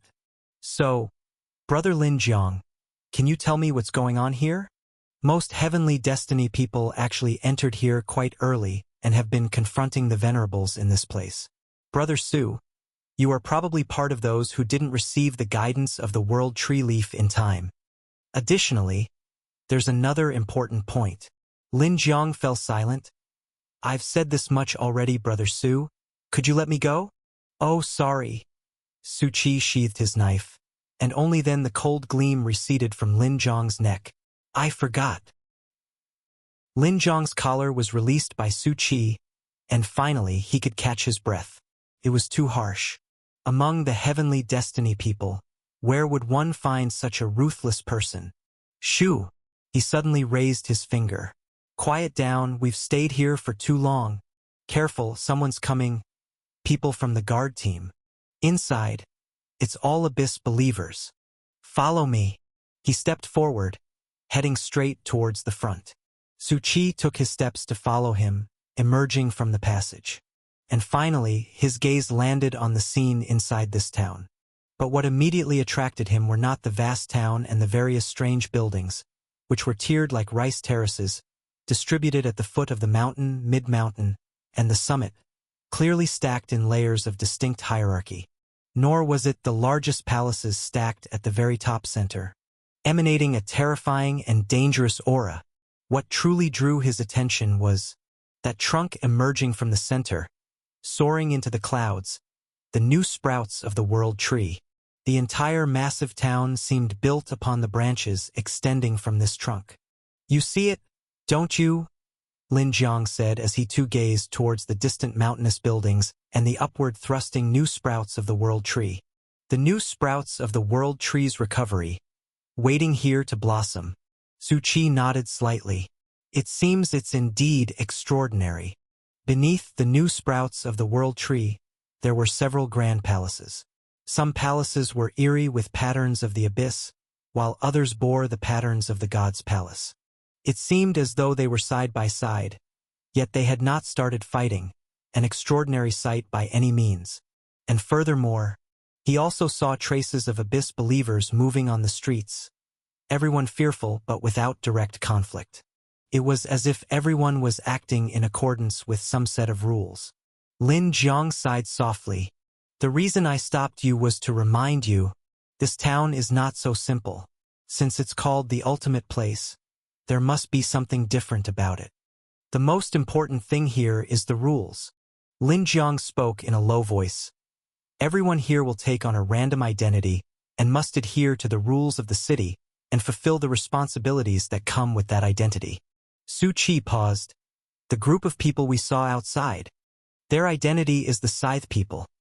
Their duty is to farm, to cultivate and harvest crops. And those abyss believers are guards, positions within the town's power structure. No arbitrary fighting and killing are allowed here. One must follow all the rules of the town. I see, Su Qi murmured softly. However, it looks like there are ranks high and low, noble and humble, and there's also the potential for promotion. Since everyone starts with a random base identity, and now most of the guards in the power structure are abyss believers from the abyss, it indicates there must be a promotion mechanism. Otherwise, the competition would be meaningless. Yes, Lin Jiang nodded. This is also why we and the abyss arrived here early and have been fighting to this point.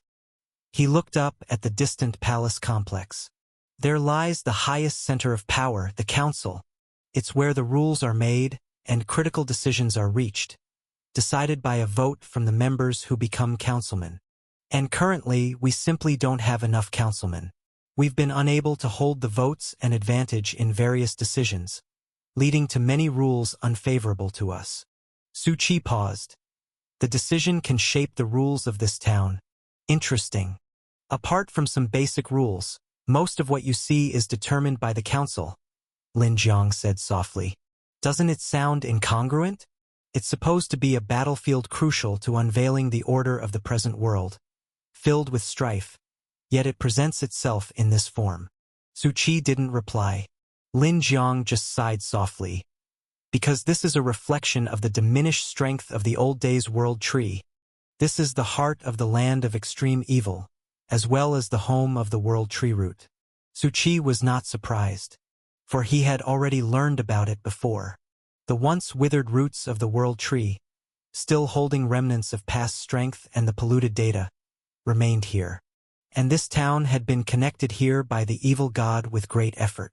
It seemed that this was the reason for the current landscape. To put it simply, it was a system infected with a virus, truncated and loaded into the town instance. And now, Su Qi looked towards the sprout of the world tree. The new system is still updating, waiting to restart, and the moment of reboot will retake control over the fractured and restricted present world, bringing a major update package that paves the path to the future. Everyone here and countless others who enter were here for it. Lin Jiang said, "What you need to do now is to first claim your personal random identity." He paused for a moment. Those without an identity in the town can be killed by anyone. Su Qi nodded. So how do I claim it? Go to a street office? Or a neighborhood committee? So grounded? Lin Jiang pressed his forehead. You don't need to go anywhere, you just need to channel your spiritual energy into the ground or even a wall, and it will automatically draw your identity. Because Lin Jiang lightly stepped on a protruding floor tile. Beneath this is a branch emitted from the roots of the world tree. OJBK. Su Qi bent down, pressing his palm against it, and the next moment, he channeled his spiritual energy into it. He was curious about what identity he would receive.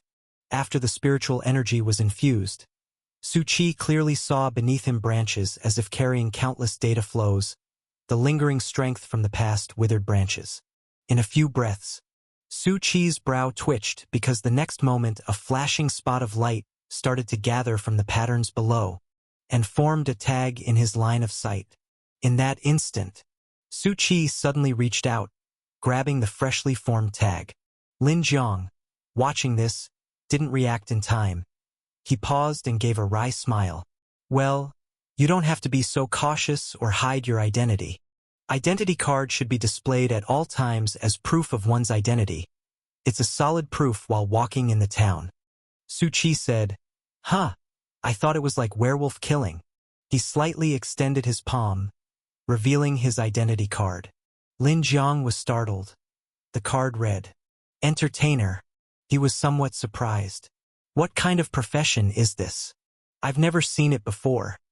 Is it a special one? Is this what's special? Su Chi flipping the identity card. What about you? Lin Jiang took out a jade token from around his neck. I am a singer. Sounds like a variety show. Su Chi paused. Initial identities are all grade D, but I am currently grade B, and to become a councilman, one must reach grade S. Lin Jiang softly said, and the means to promote is through role-playing, increasing identity points. Su Chi stroked his chin, pondered for a moment, then paused. This feels a bit like, right? Lin Jiang smiled.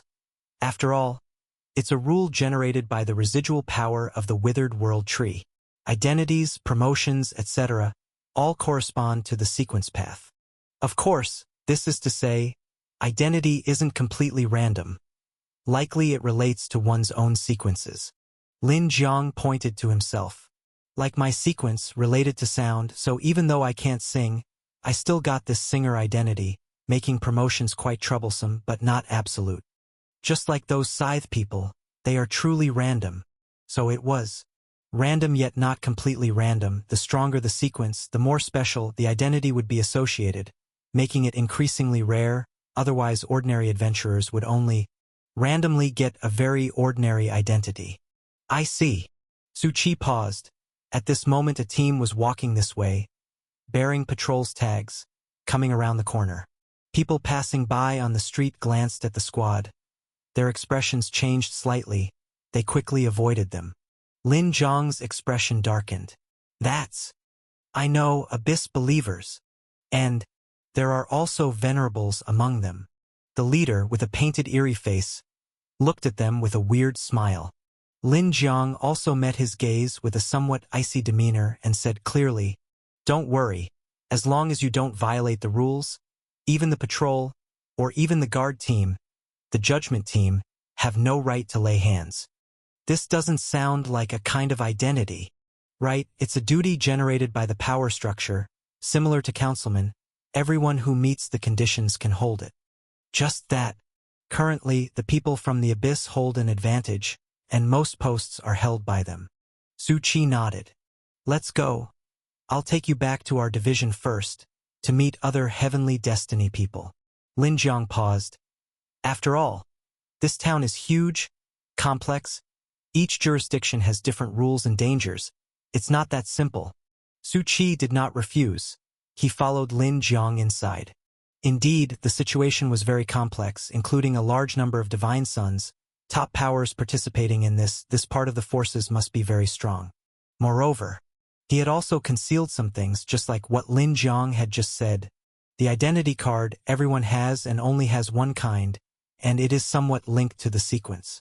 So, then there was a problem because his sequence was not just one, Ancient God series, Spiritual Eyes series, Angel series, plus the temporarily unmerged Immortal Path series. In other words, he now had 4 identity cards.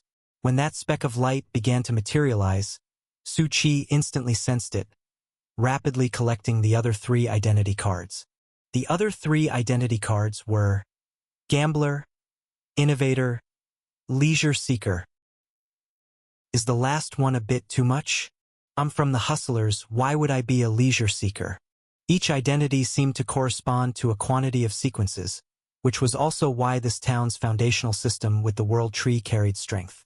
Right now, these 4 identities seemed to have nothing special about them and only seemed to promote gradually through role-playing. During their journey, Lin Jiang also shared with Su Qi. After reaching D rank, the identity card evolved and granted a special ability unique to the identity card. People rumor that this ability is effective not only in this town, but also after the world tree blossoms. The power of the identity card seems to retain, but you must at least reach a rank.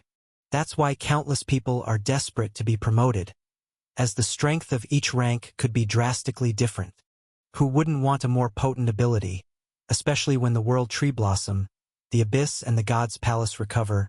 Chaos is imminent. Countless would struggle in the crowd yet grasp a chance to rise by holding onto the gleam of stars and the light of the sun and moon. Su Qi squinted at the 4 identity cards in his hand. Could they all be retained? His 4 identity cards. The gambler's ability was, for any event, toss a coin. Heads increase the probability of that event occurring. Tails decrease it. Changes with promotions. This ability was evidently strong. He wasn't sure if it was because everyone was like this, or if his unique sequence made his identity special. So it's sort of word spirit. If I say the opponent's attack will fail and I toss this coin, if it's heads, the chance of the next attack missing certainly increases. Tails would do the opposite. Su Qi looked at the next identity card. Entertainer. Its displayed ability, face any non-physical threatening situation with ease. This ability was somewhat vague. What does it mean to face any threat with ease? Am I not facing this calmly now? Although it seemed somewhat trivial, Su Qi did not jump to conclusions. Next was Dreamer. Outdoors. Identities are self-assigned. Can create any identity for oneself. Possess perfect disguise. Lasts at least 5 minutes. This was certainly a great item, not because of the disguise itself, but because of those few words, at least 5 minutes, which promised concealment during that period. However, Su Qi looked over, these abilities had their limitations and costs.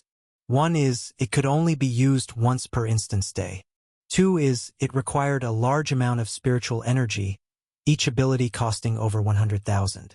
For Su Qi, currently possessing 3 million spiritual energy, it wasn't much of a burden, but he wondered what it would be like after promoting to S rank.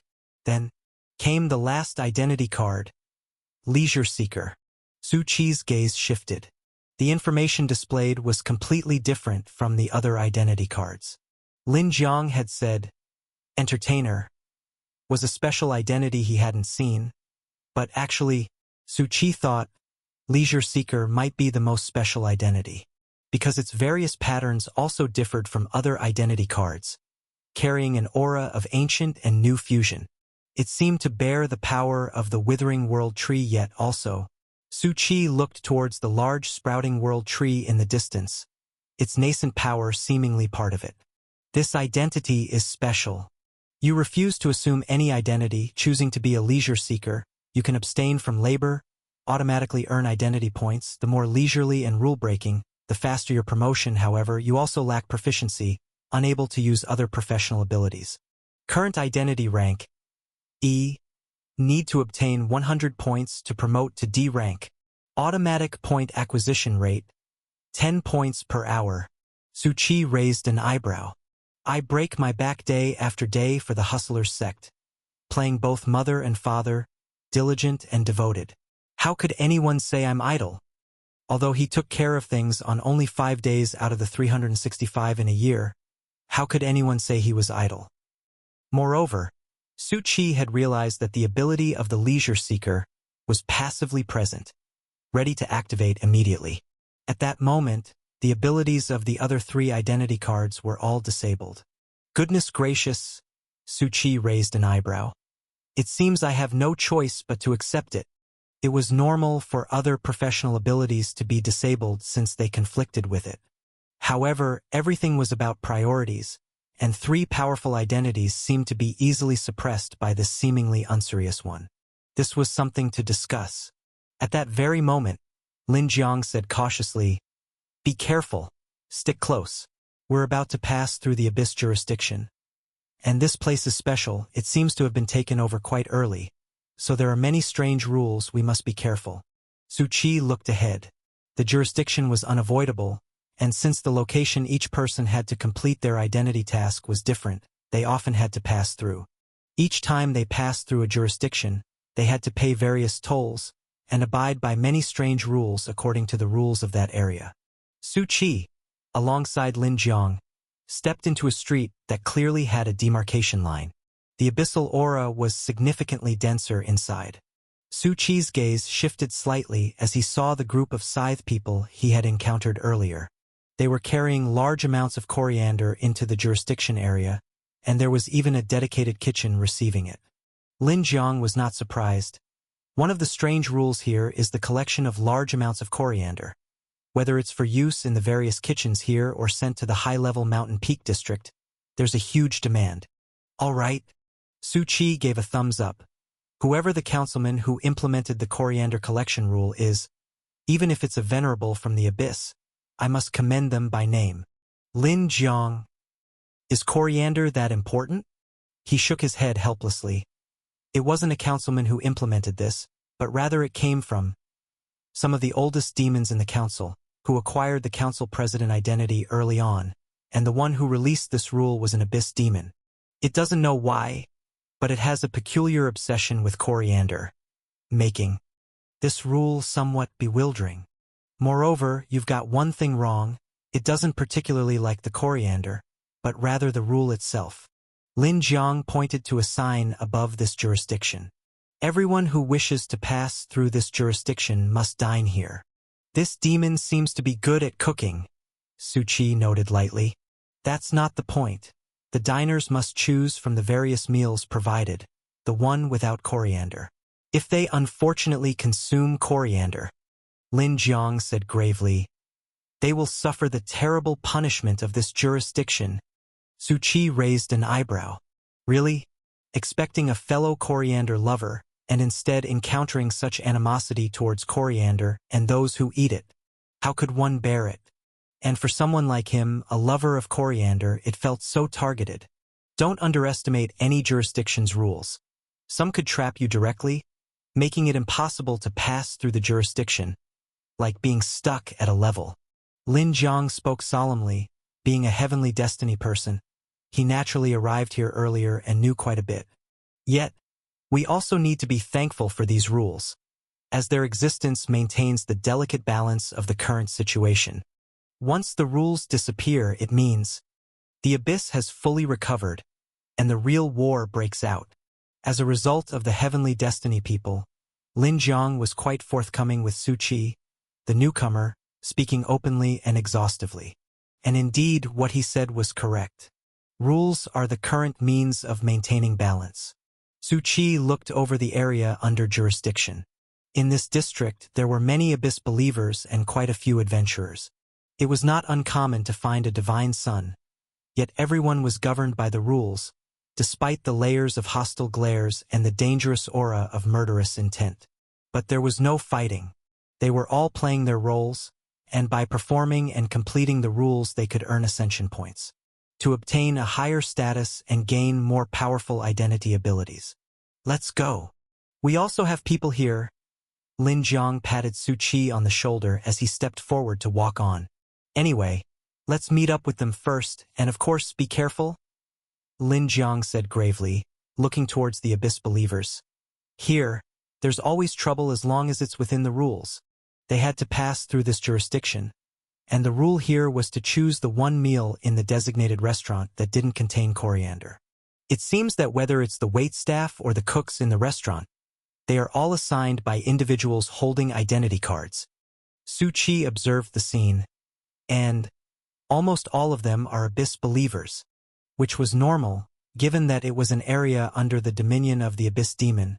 Naturally, the central duties were controlled by them. Moreover, identity points need to be collected here too. How much? 5 points? Lin Jiang said quietly. Don't underestimate these 5 points. Usually, a person with an E-level identity just barely earns 3 points after completing a single identity mission. While it takes 100 points to advance from E-level to D-level, And although the points earned increase as one's status improves, the requirements for promotion after that escalate rapidly. And more importantly, Lin Jiang paused. You'll soon discover that everywhere you go requires points, just like ordering food now, and failing a mission also results in a deduction of points, including penalties for breaking rules, which can also be avoided by using points. Of course, the amount is not small.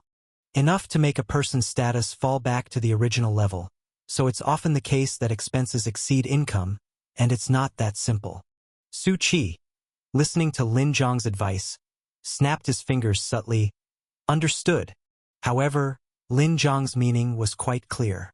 First, points are hard to obtain, and second, there are many ways to spend them, often leading to more going out than coming in. To advance one's status from E level to S level and become a councilman was not an easy thing at all. Looking at the current situation, there were genuinely less than 50 people who had become councilmen. Amidst the fierce competition of a large number of people who arrived alongside the Heavenly Destiny people and the Venerables, only a handful had attained such status.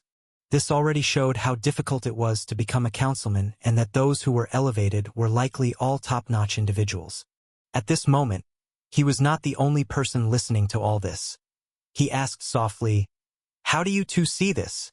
Xiao paused and did not immediately respond. After all, it had decided to honor the bet with Su Qi. After seeing Su Qi confront the god of anxiety, it was not only shocked but realized that it was truly an opportunity, for it had to admit, it was impossible for it to complete its mission alone. Therefore, before entering the city, Xiao made a choice. It would honor the bet and cooperate with Su Qi. Of course, this was a polite way to put it. To be accurate, it meant selling itself, and it was now forced to join the Hustlers sect, even calling someone sect hierarch. Although its nature was innocent, it also knew this would bind the fantasy country and the power of the fantasy stone to the Hustlers sect. But this was the only thing it could do. And after it had signed the contract on the Book of Knowledge, Su Qi also revealed the existence of Luo Xinfu to it, though not divulging Luo Xinfu's true identity. It merely thought of him as the grandpa inside the ring, which made Su Buxian's various strengths seem reasonable. I think, Xiao pondered at that moment, if points are the foundation here, then we must do our utmost to collect points through various channels. Luo Xinfu contemplated. This is like our sequence path. Points correspond to spiritual energy. Identity corresponds to different levels of strength. And have you noticed? There are many jurisdictions, but there are also many vacant places. Only by becoming a councilman can you control a jurisdiction. If you want to establish yourself here, you must become one of the councilmen and gain your own area of control. Luo Xinfu added, other divine sons or various top forces are probably all vying for this same opportunity. This was what everyone was competing for currently. Everything centered around points. And by becoming a councilman and gaining a jurisdiction, major powers, divine sons, and even the children of the divine race would secure it firmly in their hands. However, for each force to acquire one jurisdiction was already extremely challenging. Currently, only the God's Palace and the Abyss had obtained jurisdictions into double digits, with the Abyss holding even more, up to 50, covering nearly half. But don't worry, I'll help you to complete various profession tasks. Xiao was quite enthusiastic at the moment. After all, it had already bound itself to Su Buxian. Helping him was indeed helping itself. Also, go and rendezvous with the other members of the Hustlers sect quickly. Getting to councilman actually means getting a base which is linked with power and background. Xiao was quite confident. The Hustlers sect must be vast, after all, to contend with beings like the god of anxiety. Luo Xinfu, although he didn't speak, also felt that it was possible. After all, Su Qi had always been talking about the Hustlers sect. Before, he had been skeptical, but now it was different. The various performances of Daozi had completely exceeded his expectations, and the things he had mentioned about the Abyss had also been proven with the appearance of the god of anxiety. Su Qi glanced at Xiao. Getting confident all of a sudden is good, but don't set your expectations too high. He muttered to himself. The Hustlers are still in a scattered and budding stage with no funds, no strong people, no departments. The only thing they have is pi, No prospects. Xiao was stunned for a moment, then paused and laughed. I'm not who I was before. Now I don't believe. To support a force against the abyss, without exception, they are truly powerful top forces, otherwise, they would shatter at the first step. Su Qi shrugged. See, you don't believe me even when I tell the truth. At this very moment, Lin Jiang was already waving to Su Qi. Brother Su, come over, pick your meal first. Su Qi nodded and walked over. The food waiting area in front of him had completely identical food. The ingredients were rich and even full of aroma, at least proving that the cooking skills here were truly top-notch. However, Su Qi also knew who the councilman behind these rules was. It was Mary, who had once cooked for him in the town. The skills seemed not bad, but as for the quality of the ingredients, that was hard to say. After all, what had been cooked in Killing Demon Town was not just ordinary food. And most importantly, Sui blinked. This was the same dish that Mary had served him back then. Virtually identical. You really hold a grudge, Miss Mary. However, this time you knew to add coriander. That's progress. Lin Jiang. Brother Su, just pick one yourself. These foods, there's no trace of coriander, including the smell, and it has blocked the probing of spiritual energy, tools, etc. Is that so? Then what are they doing? Su Qi looked at the adventurers around. Some were grinding their teeth, holding the jade token in their hands, the identity jade deducting points in their hands. Then they let out a breath and chose one of the dishes. That is a hint within the rules. If you really can't tell, you can spend 3 points for a hint, Lin Jiang said softly. After all, choosing wrongly will cost you 3 times the points to avoid the penalty. Su Qi clicked his tongue lightly. I now understand the benefits of becoming a councilman. Not only do you control the jurisdiction, but you can also establish all sorts of strange rules, and most importantly, you can gain a lot of profit from it. After all, this is the Abyss jurisdiction. We at the God's Palace don't do this. By advancing first to drive the next advancement, allowing those behind to advance faster and together grow strong. Lin Jiang said softly. That's what unity is. Is that so? Too bad you can't actually match the Abyss right now. The Abyss has more councilmen than the God's Palace by a double-digit number, and the disparity under this pyramid is even greater. If you're worried you can't choose, I can help you pay for points to get a hint. Lin Jiang looked at Su Qi, who was thinking. I'm now grade C. These points are only about a third of an identity task. Su Qi paused for a moment. So to get to grade C, a task is only about 50 points? That's already a lot, and it takes just a few hours to complete, Lin Jiang said gently. I've actually saved quite a bit. I won't need that. I'll choose by myself. Su Qi looked at his identity card.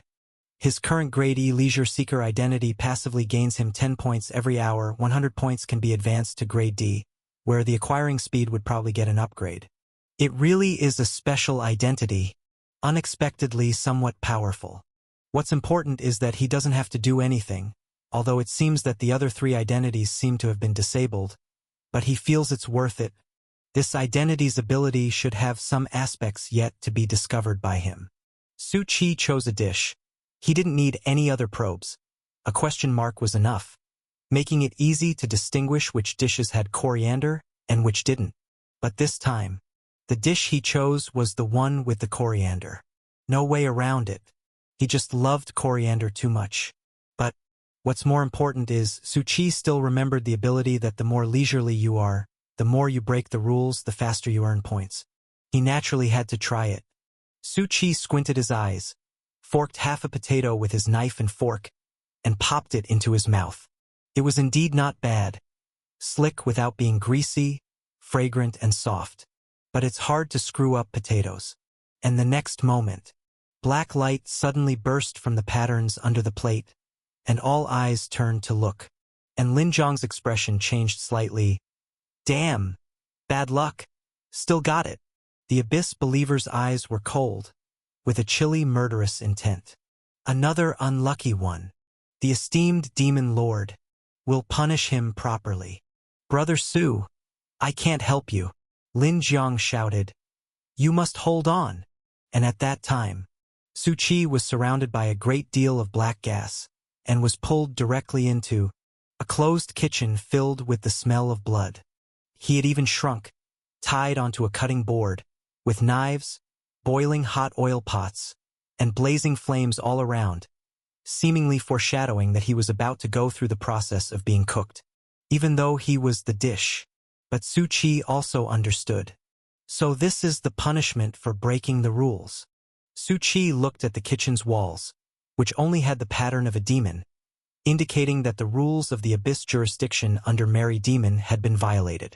The next moment, knives smeared with flesh and blood whooshed out.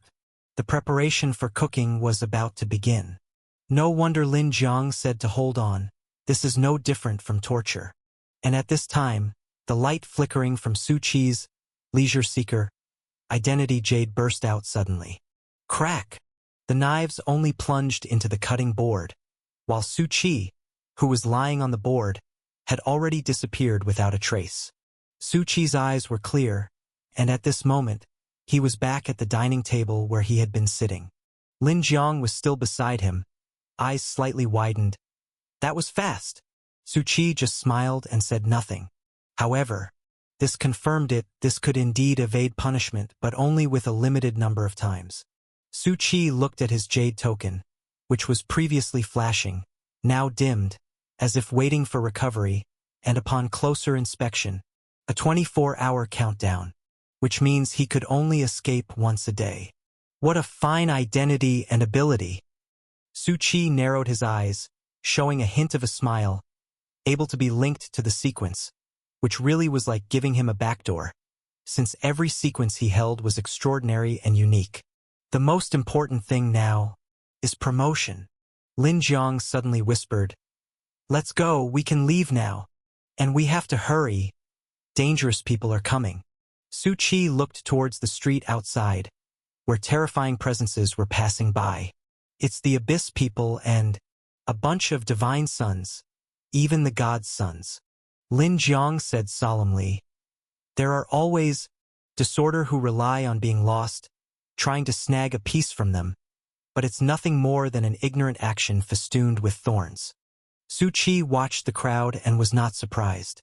The Abyss itself was already huge, with innumerable forces attached to it, with a large number of divine sons, and even the divine race placing their bets. Lin Jiang and Su Qi quickly left the place, and having qualified to pass through this jurisdiction, there was no need to linger. It was only after they had left the jurisdiction that Lin Jiang breathed a sigh of relief, but his expression was slightly serious. Those people, venerables, divine sons, God's sons are all among them. I don't know what they're planning. But don't worry, we have powerful beings here as well. He patted Su Qi's shoulder. "Come with me. I'll take you to see our branch here first." Lin Jiang's tone carried a hint of mystery and strong respect. "Just in time, one of our leaders happens to be there," he said softly. "This is a truly powerful being, from the God's Palace." Strong existences? The God's Palace. Su Qi's eyebrows raised. He was quite surprised by this. The reason he had left the Heavenly Destiny people was twofold.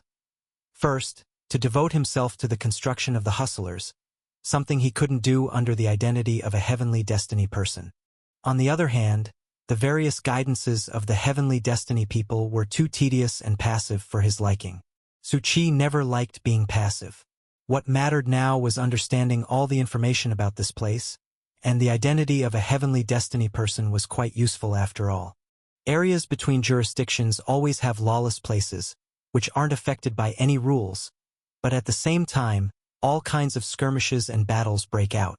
Lin Jiang calmly watched the turmoil in the distance, where many adventurers were fighting. However, it has nothing to do with us.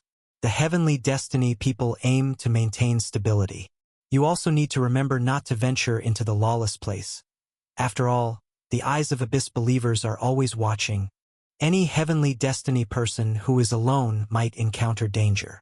At this moment, they had already been walking for 3 hours, and had passed through 2 relatively safe jurisdictions, enough to prove just how large Demon Town was.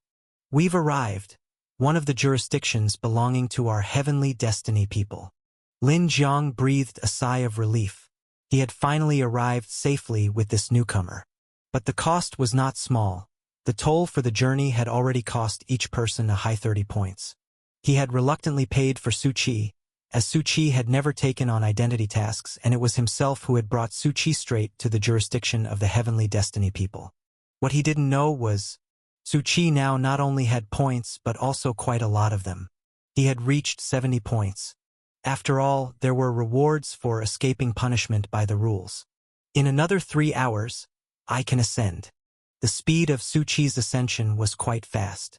He had inquired around. Others who wanted to ascend from E-level to D-level often had to spend 4 or 5 days. Of course, Heavenly Destiny people, Venerables, Divine Sons, and others were different. They had resources and jurisdiction support, which increased the speed at which they earned points and ascended. At this moment, Su Qi and his comrades had already entered the jurisdiction of the Heavenly Destiny people. Upon arriving here, they didn't see many Heavenly Destiny people around, but there were plenty of ordinary adventurers on the streets. Each jurisdiction had its size. After all, a large number of lives and natives entered this place. So this is the headquarters of your jurisdiction? Su Qi looked at the massive complex ahead. I must say, it's quite large. The jurisdictions owned by Heavenly Destiny people total 12, still less than half of the abyss. Wait a moment. Lin Jiang stretched out his hand, and spiritual energy surged out of his body, initiating a grand ceremony at the entrance to the complex. Although the rules govern this place, we also have various protections. The next moment, the entrance space emitted twisted ripples, and Su Qi truly saw many Heavenly Destiny people inside, all bustling about. No wonder there were few Heavenly Destiny people on the streets. It turned out they were all in their own department. Oh, is this the new face you've brought? A Heavenly Destiny person looked at Su Qi and Lin Jiang, greeting them. Lin Jiang smiled slightly. Yes, thankfully we finally arrived. It was evident that they had ways to communicate with each other, which was quite normal. In this place, where everything is limited, the exchange of information became particularly important. Therefore, after entering here, Su Qi had already been deploying Starfire stations. Even after being dragged into Merry Demon's punishment kitchen, Su Qi left behind a Starfire station. He could now sense it at a palace at the top of the mountain. At this moment, although he was separated from Jiang Ji and the others, Su Qi still knew their location. Has that great venerable not arrived yet? Lin Jiang walked in with Su Qi, accompanied by another Heavenly Destiny person. This Heavenly Destiny person nodded. It should take some more time. We are also preparing for the reception. Su Qi spoke softly. You just mentioned this venerable comes from the God's palace. Shouldn't beings from the God's palace be unable to enter here? The Heavenly Destiny person smiled. There will always be special methods that allow those in high positions to lead us to victory. Lin Jiang's voice turned grave. And it's not just us, the Abyss is doing the same. According to our current intelligence, at least 3 priests and 1 bishop have come to this place. I see. Su Qi spoke softly. Both the light and the dark sides have brought in their heavy hitters. The God's Palace. Xiao spoke softly. We in Fantasy Country have strategic cooperation with it, especially when combating the Abyss. It's just a pity that we failed. Now that it had decided to throw in its lot with the hustlers, many things were no longer being kept secret. Luo Xinfu spoke gently. At present, the gods are still bound by the ceiling. The only ones who can appear are the demigods from the God's Palace. It's just uncertain which one can take on the role of leading the overall strategy of the current war. It's probably one of the top-tier existences. At this moment, in a palace at the very top, a figure in a long robe, reeking of the scent of charred flesh, appeared among those in the kitchen. Although she had the body of a woman, her face was burned to a terrifying extent, and with the influence of demonization, it became all the more horrifying to behold. Her fingers had long nails, pressing on the cracks in the chopping board. In a hoarse voice, she said, I sense nostalgic presença. The great true God is searching for that fellow, the one who brought me endless humiliation, the one who brought destruction to our once happy and beautiful town. He's back. She clutched her forehead, suddenly widening her eyes in pain, unable to recall something in her head, but it seemed she had grown accustomed to this, letting out a piercing, cold laugh. Though that damned strength has erased all traces of you, and we have no memory of your true face. It doesn't matter. I'm also grateful to you for bringing us into contact with the great true God of the evil God, allowing us to be reborn. She picked up the kitchen knife and through its reflection saw her current terrifying demonic form, along with the strong demonic aura emanating from her body. With a crazed look as she observed herself in the reflection, she revealed a sinister smile. I like the way I look now. Meanwhile, she swung the knife again and extended her hand, sending a large bunch of coriander onto the chopping board. See? When we meet again, I've made food, adding your favorite coriander. I will definitely find you. I will personally thank you, my treasure. She caressed her face, laughing crazily. It will surely be wonderful then. At this moment, if someone unaware of the situation witnessed this scene, they might mistake her for a deeply in love Yandra. Of course, seeing her nails deeply embedded in her flesh and hearing her teeth gnashing, eyes filled with bloodthirsty hatred, would present a different picture. And then, the taboo book on Mary's body slowly rose, with a shadowy figure on it, a robust voice coming through. Mary! This voice likewise whipped up a terrifying, hoarse wind, somber and dread-inducing. Don't stay in that kitchen. The great true God has a new decree. It's time for a meeting. Lord Bishop will not show any favoritism just because we are demons personally transformed by Lord Evil God. You'd better not be late. Mary calmly put down the knife, baring her teeth in a grin. We are not just ordinary underlings. We carry the most important mission from Lord Evil God. However, she did not linger there either, for talk is talk, but she dared not delay. Not only were the transformed demons who had long resided in this town gathering, but also the top venerables and bishops from the Abyss were heading for the meeting within the Abyss. And at this moment, in the corner of this kitchen there was a particle, with no breath of life, yet flickering with indistinguishable light, quietly waiting there. Meanwhile, within the jurisdiction controlled by the God's Palace, the auditorium was being prepared for a meeting.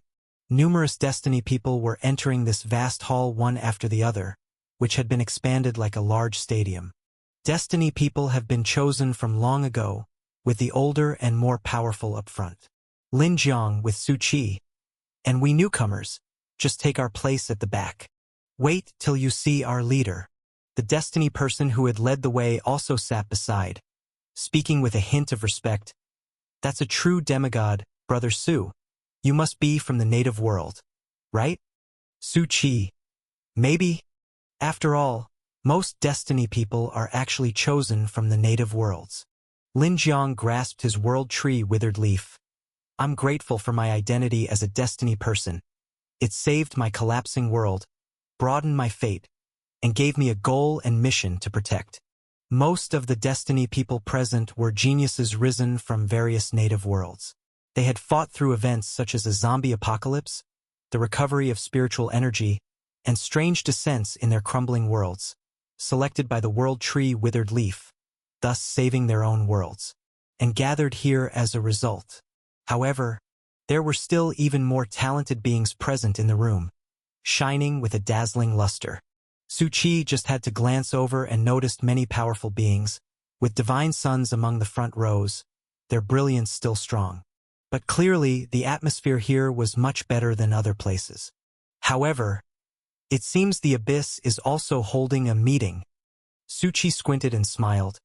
It looks like both sides are going to make big moves. The Starfire station he left in that kitchen was not just for show. Many messages had come in, including recorded images. The holographic screen before him showed the horrifying appearance of the Mary Demon, her form enveloped in the polluting black forces. And, Su Qi, there's also one more thing. From the widespread bounty by the despicable person across the present world to the knowledge that The residents of the killing demon town he once intruded into had come back to life. He had always had a question. Since those who had seen his face were all resurrected, why on the despicable person's bounty list was there still a "Who am I" silhouette instead of his handsome portrait? However, now Su Qi knew that when the evil god's projection descended, such a massive and terrifying strength must have drawn wide attention. Someone had helped him, erasing that part of the traces concerning him, thereby seemingly setting everything in motion. As for who, Su Qi's eyes flickered. There were options and not many. At this moment, in the hall, the heavenly destiny people were entering one after another, each taking a seat, and it seemed like all the destiny people nearby this jurisdiction were guided here. And a figure also stepped in. This person had a handsome appearance, his expression slightly solemn, and many around him shifted their gaze, though his strength was not top-notch among the many destiny people. But it seemed he had great connections. All destiny people were nodding at him, greeting, smiling. That one. Su Qi raised an eyebrow. Lin Jiang looked over. The big star Nancy. You surely must recognize him. Honestly, I was shocked when I found out he became a destiny person. It's quite unexpected for a celebrity to participate in such an epic battle. But he's good at dealing with people. Many destiny people here have good relations with him, including those divine sons ahead. As he said, when Nancy walked over, several divine sons nodded to him lightly. Honestly, Su Qi hadn't expected to see Nancy here, and even less so that he chose to become a destiny person. It's worthy of being a celebrity. Even in such a place, he can forge good relations with many, building connections for his backing commerce. A destiny person nearby folded his arms and spoke indifferently. But it's normal, their commerce itself barely made it to the so-called second tier, constant star-level powers by relying on the Spirit King. In truth, after this burst event, the current system of the 7 Spirit Kings is bound to collapse. His commerce may well not survive. That's why he is working so hard to establish contact with the powerhouses of various major backgrounds, so that if he lives through this, he and his everyday commerce might have a slim chance of survival. Su Qi's eyebrows twitched. So, our Nancy had been working so hard, but what this destiny person beside me said wasn't wrong. The everyday commerce, or rather the hustler's chamber of commerce, had too shallow a foundation. Once the prelude in the extremely evil world started, they would no longer have a place to stand. Therefore, Nancy had to make such an effort to tap into high-end connections. I could cry. And this made our sect hierarch appear quite like an idle person. Here comes. Lin Jiang suddenly spoke. That great personage is about to arrive. Because at this moment, the atmosphere in the hall had changed, with a powerful and awe-inspiring presence descending. A kind of dignity that made Su Qi feel a wave of familiarity. And there was also the sound of a bell tolling, as if to commence a court session. A figure was appearing in the center, the powerful aura of a demigod, which would not be weakened by half, even if his strength was restricted. Many destiny people stood up, their expressions filled with reverence and solemnity, greeting one of their leaders. Brother Su, we should stand too. Lin Jiang, at this moment, also looked excitedly into the distance. We are finally about to see him, the legendary demigod Existence, one of the principal administrators of the God's Palace, who once led the extraordinary and crushed countless abyss monsters. A heroic-level character. The bell ringer. Bell ringer. Lin Jiang exclaimed the 3 words, his gaze fixed on the figure stepping out of the twisted space in the distance. The figure was tall and majestic, emanating an imposing aura without anger. His black clothes somehow inspiring an involuntary solemnity. Bell ringer? Su Qi looked over, his eyes lighting up slightly. Wasn't this his good buddy? When he first entered the anxious land, the bell ringer had appeared, and later, in that hospital, he had also learned the identity of the other. One of the chief administrators of the God's Palace, one of the highest-ranking figures apart from the divine, and throughout the journey in the anxious land, he had provided a great deal of guidance and help. However, he hadn't expected this old friend to leave the anxious land. But considering the god of anxiety I connected with before, the true body of the god of anxiety was sealed in the anxious land, and logically, neither its will nor its strength should be able to descend here, yet here they were reunited. Su Qi had harbored this doubt before, but now, seeing the bell ringer, he indeed had a solid conjecture. It seems there's a problem with the anxious land. Various former restrictions are showing flaws. However, the issue wasn't severe. Everything now should be prepared for the worst. At this very moment, the bell ringer lightly tapped, igniting the entire massive hall's ceremony, which began to operate. After all, this was Demon Town, every corner watched by the eyes of the Abyss, with extremely secretive investigation abilities. This internal meeting was of utmost importance, extraordinary. Not just the bell ringer. Other figures at prominent positions in the hall stood next to the bell ringer, their gazes intense, their bodies emanating an unusual aura carrying ancient traces. They, too, were from the same era as the bell ringer, one of the priests in the god's palace. Such a deployment, nearly 40 to 50,000 heavenly destiny people in the hall, all solemn, hushed. The vast ceremonial protection isolated this place from the outside. The situation is quite serious. You should be able to feel it. One of the priests stood at the very center, his gaze calmly spanning the massive crowd of heavenly destiny people. His voice not loud yet easily reaching every ear. The world tree leaf in our hands is withering. After all, its strength itself originated from the roots of the old world tree, and now as new sprouts are vigorously growing, its past guidance is also near its end, or perhaps it should be said, completion. Therefore, we only have one last summons of the Eye of Destiny left. Many heavenly destiny people's expressions turned somber. The Eye of Destiny was the most magnificent entity in the god's palace, a power left by the master of the present world, also providing various sanctuaries and guidance. But there's still a bit of time to prepare. Our current primary goal remains the 3 holy artifacts. The priest continued calmly. You all understand the 3 holy artifacts. Each corresponds to one of the 3 great abyss channels. Each channel is a source of power from the abyss. Chaotic, blood demon, and pollution. What these forces represent behind them, you surely also understand. But we need not fear, for the strength within the 3 holy artifacts will also counterbalance them. The priest's voice carried a tinge of holy light, making every heavenly destiny person listen intently. Su Qi could see now that the world was just one vast charade. Everybody's tactics were the same. The current speech by the priest, in plain terms, was to stabilize morale. Nothing much new. Those arrangements and the movements of the abyss were actually quite clear. But the clearer they were, the more it demonstrated the urgency of the situation, visible to everyone. The various surges, coupled with the massive influx of people, felt like a batch of beta testers arriving. The World Tree's public testing speed had undoubtedly accelerated. Su Qi observed, although the bell ringer was present, he seemed only to make an appearance, remaining silent and not speaking. He also hadn't noticed Su Qi's presence. Su Qi looked towards his head. Concentration, waiting, spiritual body probing. A spiritual body, transformed from spiritual energy into a separate self-body, can leave the body to probe and is a common method, but it is said that upon reaching the divine stage, spiritual bodies become ever more versatile, like many miracles prayed for through shrines by believers, are actually transformations of countless spiritual bodies. Due to their vast numbers, they often lack consciousness, but possess behavioral logic. Just like the projection of the evil god that appeared in Night City previously.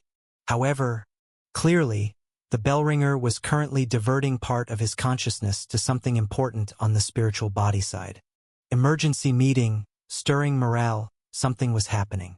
At this moment, Su Qi squinted slightly because he felt something emitting strange fluctuations. Right in the holy light corridor. Xiao Meng. Currently, Xiao Meng was the only one with authority in the holy light corridor. Master, it's not me. I'm checking for you. Less than 5 breaths later. Master, I found it. It's an item stored in the utility room emanating spatial fluctuations. Su Qi's gaze shifted, spotting the object, a transparent sphere. This is... His brow furrowed. Wasn't this what the black cat ancestor gave him when he left the world where a Nan was? He had put it away at the time without the opportunity to investigate what it was, and it had been quiet all along, but now, suddenly, there was a change. At this moment, this transparent sphere was beginning to move chaotically in the storeroom, bouncing back and forth at high speeds like a rubber ball throughout the entire space. To prevent it from damaging his miscellaneous goods, Su Qi immediately dragged it into another room. If it weren't for the space fluctuations above growing stronger and a familiar aura rising, I would have thought it was a time bomb. Su Qi had also figured out what this was.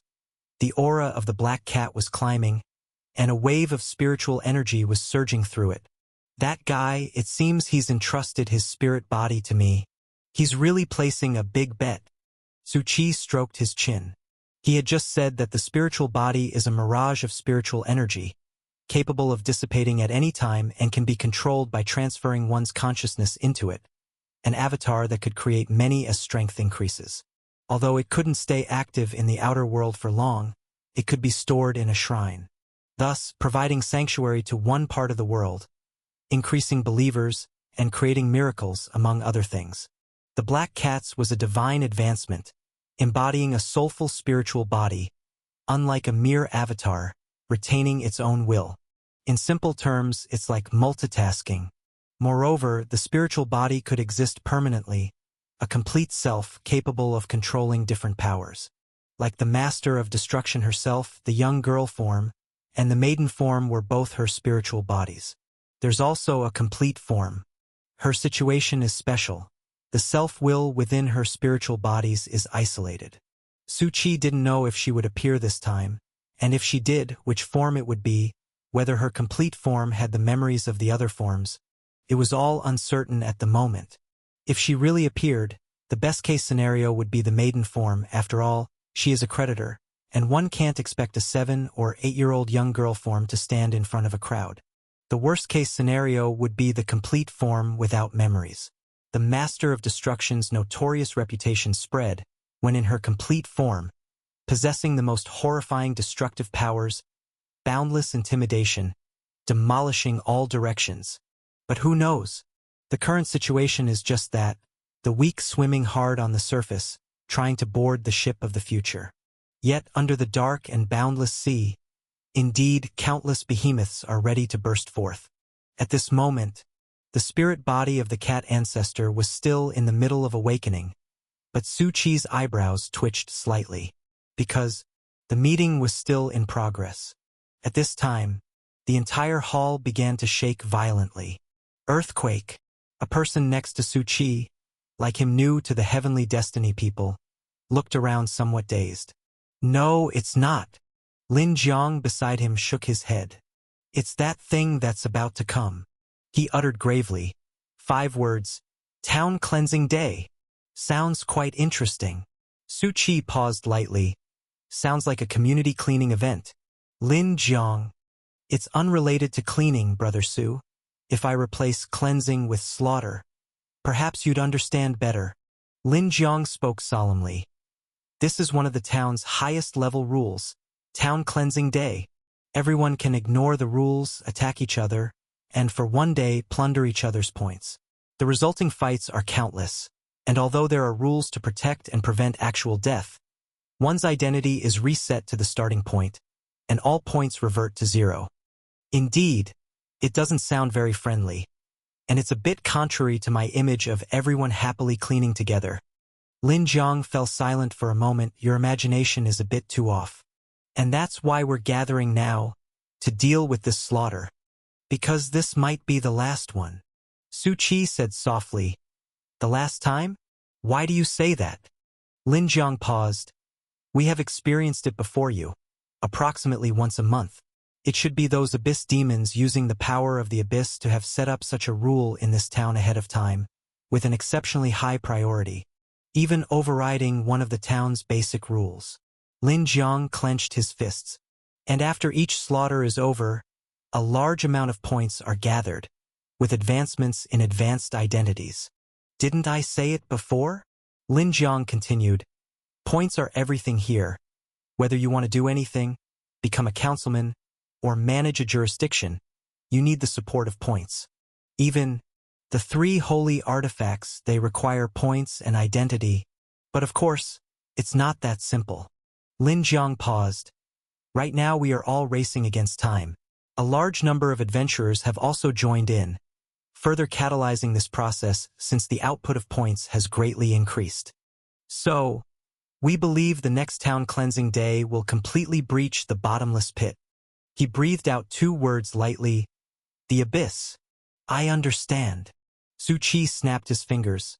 Putting it bluntly, this town cleansing day is nothing but a day of harvesting chives. Normally everyone works like mad, striving for points, enduring various exploitative rules step by step, saving points to advance their own status. Now, the slaughter day is like offering a chance of super leverage, either to get rich overnight, advancing directly from the lowliest E rank, or to lose everything and become a skydiver. However, Lin Jiang patted Su Qi on the shoulder. Don't be nervous. The earth-shaking movement this time is actually part of the world tree that is withering and collapsing. It's still some time away from the cleansing day. And the rules of the cleansing day might differ, with a heavy emphasis on the weight of identity and abilities. There might be changes. So, the most important thing to do right now is still to crazily accumulate points, to elevate one's status.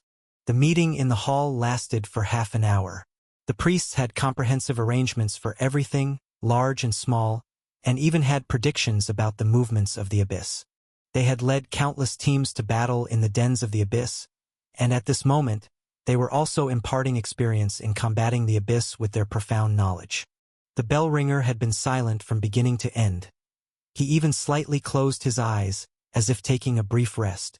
However, the surrounding priests did not disturb him. They were, strictly speaking, his subordinates. More importantly, they also knew what the bell ringer was doing.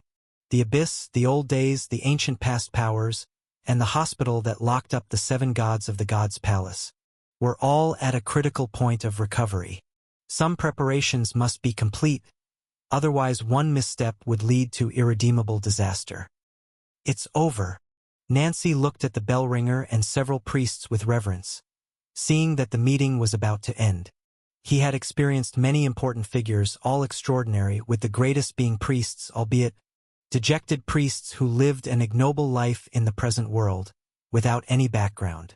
Yet even so, these were incredibly extraordinary beings to him. In their presence, he, who was still the moderator, was just a barking dog. Although it sounded unpleasant to criticize oneself, that was the reality. Now being the leading figure of Evernight commerce and becoming a heavenly destiny person, he had encountered more important figures and unimaginably powerful forces.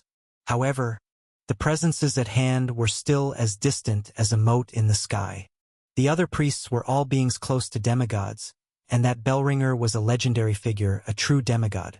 At this very moment, the meeting had ended, and the hall's ceremony was dispersing. But it wasn't completely over yet. The divine sons, the young masters of powerful forces, were approaching the priests. This was not a simple matter of currying favor. Their profound backgrounds were also a resource highly valued by the priests. The bell ringer would also give them guidance. After all, these were people who would stand at the forefront as powerful beings. Nancy, brother, stop looking. We heavenly destiny people cannot get involved, said a nearby heavenly destiny person, faintly smiling. The heavenly destiny people had now become a very united and harmonious group, but inevitably, they could not avoid class differentiation. There were always people who were ahead of others unreachable. Just like the trials of the God's Palace in the past were full of backdoor dealings.